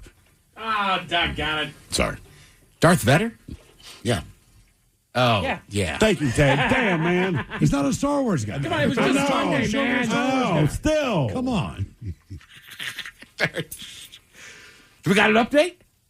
Yeah? Nay? All right. Maybe. Let's see. Obviously, you would know, Presidents of the United States, Lump was filmed on Elliott Bay. Okay. But that makes sense, right? I don't know if they count, but they definitely... Well, that's where she is. That's where she is at Elliott Bay. That was on... The girl who's Lump. She's Lump. She's Lump. Oh, she's from Elliott Bay. She's Lump. Mm-hmm. Yeah. Huh? All right. Yeah. That was awesome. Yeah. I'm a massive fan, as you could tell. Stone Temple Pilots, Plushed was filmed at the Little Red Hen. Really? Yeah. Do you think Scott Weiland knew that? What's that? No. Nope. He didn't know what time. When did we do that video, man? I've actually been to Little Red Hen a couple of times. Who do we have in there? Was he a fiddle player or something like that? Yes, and I believe he is still the fiddle player for the Tampa Bay Lightning. Is that what it was? Because we interviewed this guy. He was awesome. I didn't know much about him, but he's like, dude, I'm going to be at the Little Red Hen in Green Lake. You should come by. Went out there and had an awesome time with that dude. Yeah, Little Red Hen's a great bar. Yeah. And I want to say... Is it still there? Because they were maybe going to close down based on some stuff with the landlord or whatever it was. I think it is still there, but they're still in litigation. Okay, but it's still there. All right. Correct. That's one of those things I don't know either. I just know once it gets to court, it's like, well, this and that. Right. Yeah. But great local bar. It really is. And, you can go in there almost any day of the week. There's line dancing. I know a girl that's in there all the time. I'm like, one day I'm going to learn to country line dance, too. When you could bring that ukulele up. Yeah, I know. Well, I'll learn Rocky Top. I'm going to have to dance a little bit and sing while I'm doing it. Let us know when you do. Problem is, I need to make sure I can play it confidently before I let anybody know I can actually play it. You just need to know you can. Confidence happens when you're done. Macklemore has shot some videos here. We know we played earlier Posse on Broadway, Sir Mix-a-Lot. So those are all pretty famous. Had to be on Broadway. Yeah. But he tried to get to film at Dick's. Oh, did he? And they said no? They would not let him. But then later on in life, Dick's realized the error of their ways and let Macklemore do it. Correct. I want to say the one on Capitol Hills. I think I was still living up there. And they was like, what is going on up on Broadway? But it's got to be tough. You know, if you're running Dick's, like, I don't know who this guy is. Yeah, he's got a camera. So does everybody. I'm not shutting down my restaurant for you to do this. And then 6 months later, like, oh, this is a really big-time dude. You know, if you knew then what you know now, you absolutely would have done it. Yeah, and I mean, look, like, we're talking about a lot of local stuff today. Yeah. So my brother and I, right, years ago, we just said, we don't need to send each other Christmas and birthday gifts. Of course. And then one year, Dick's, you could mail like frozen Dick's burgers to somebody. And I was like, I got you a gift. He's like, yeah. I said, trust me. Like 2 days or whatever, he opened it up. He was like, this is unbelievable. Because every time people come visit, right? Like, you got to take them to Dick's Burgers. Yeah. Oh, yeah. Yeah.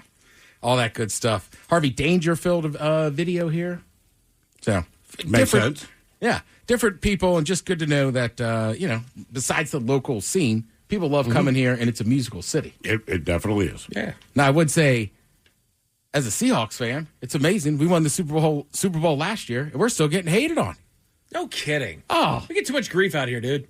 Who's hating on them? They're down in San Francisco. Well, of course. And the national media. It's just like, well, that 2-point conversion, the Rams sort of won the division. But they didn't. Right? You can go through any game and say, if I'd done this differently, I would have won. What do you not? How are you in sports media and you don't understand the most basic part of sports? Yes, if things had played out differently, you would have a different outcome. That's not how it played out. Don't be stupid. No, man. The Seahawks are taking fourth in the division this year. Cardinals are taking the division this year.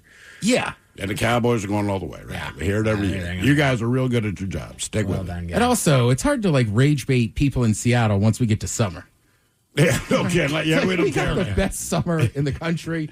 We'll have Seafair rolling. Like, yeah, whatever. Pick the Niners. Who gives a crap? Yeah. We'll prove you wrong every time. Happily. We were talking a little bit earlier about Grey's Anatomy. Some of the longest running scripted shows, not including soap operas. Not Grey's Anatomy, but not including soap operas. So it was like General Hospital's on here.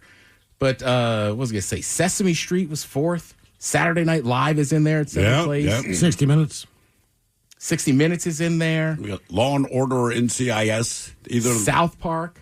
Oh, God, right. Yeah. They're still rolling, aren't they? Yeah, I mean, you Simpsons, forget. for sure. South Park started when I was in high school. Yeah, I want to say it started in 99, was it? Something like that. Hang on. Had to be like 98 or 99, because when I got that, man, I'm going to sound old. When I got that CD and the song Chocolate Salty Balls was on there, like, I was pumped. Isaac Hayes. Yeah, I was pumped that my parents actually let me have it. Place your bets. The first episode of South Park aired on August 13th. 2002. 2002. Ted Smith. Did you say 07? 97? Yeah. All right, I'll take 98. Steve, you called it. August 13th, 1997 was the first Damn, episode of South Park. 29 years. That's insanity. Yeah, we're old. Yeah, they ran, let's see, last year was season 28. Wow. God. All right, well, listen. Auction's over. You still have plenty of time. Like Mike was saying earlier, it can't be easier. I've done it 3 times a day. Go to KISW.com. It's right there on the front page.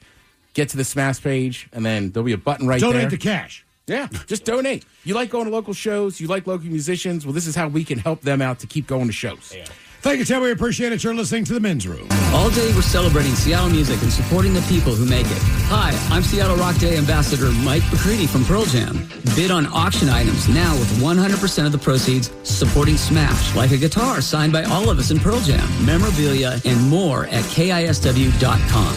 The Men's Room returns with Miles and Thrill. Now, it's time to hit the headlines.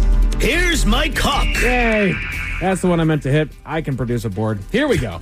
Okay. Need help, dude? Yeah, you know what? I might need you to tag me in there, Ted. So in spite of what Mike McCready said, that's why he got fired, because the auction's closed. You can't bid on anything on the auction anymore because the auction's closed.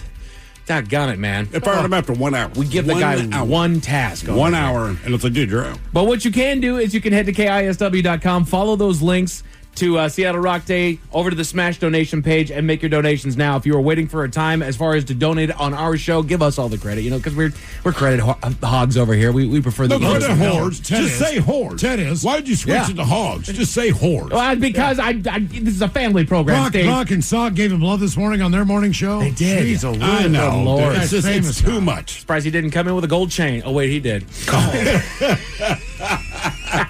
Shout out to Phil for moving the door so my head could fit through it. There you go. There you go. Did I stretch out your headphones? They do fit a little bit better. Let's see here. A couple donations that were made. We got Cody, who made a $25 donation. Thank you very much, Cody. Again, a $20 donation helps cover a hearing screening for a musician. We also had a donation of $99.99 from one Sergeant Hair Club. All right. Very nice. No, wait. Don't be, bro, you couldn't spare a penny. You couldn't just do a clean $100. I think $99. No, I've seen his house. I know what he drives. Bro, I know you got the money. You can't give up one more penny. You know what? You're right. You know what? I'm disappointed. Sergeant Hair Club's donation does not help cover the cost for custom-fitted earplugs. He fell close. 1 penny shy. I'm going to throw in the penny. I'm throwing the penny. You're going to throw him the penny? I'm throwing a penny in. Kiss ass. Yell at me for wearing a diaper on there, but you can't throw in 1 penny. He's got children to feed, Yeah, that's right. Yeah. It's hard times. His granddaughter, yes. Let's go over some winners of the auction items as far as what I've got going on here. Let's see. The Ice Nine Kills signed guitar. An anonymous buyer of $1,120 for that bad boy. Nice. Second place guitar, Wolfgang Van Halen signed guitar. Another anonymous winner, $3,220. Damn, that's a great deal. Okay. Well done there, Wolfgang. And then, by far, the best-selling guitar. It's a piece of history at this point. The Pearl Jam signed guitar. Congratulations, Chuck, who bought that for $15,190. Holy crap. That's an awesome thing. That guitar. It is. Dude. And Mike McCready's going to need that because, again, he was fired by Ryan Castle after only 1 hour on these airwaves. Because he said, go bid on stuff at the auction.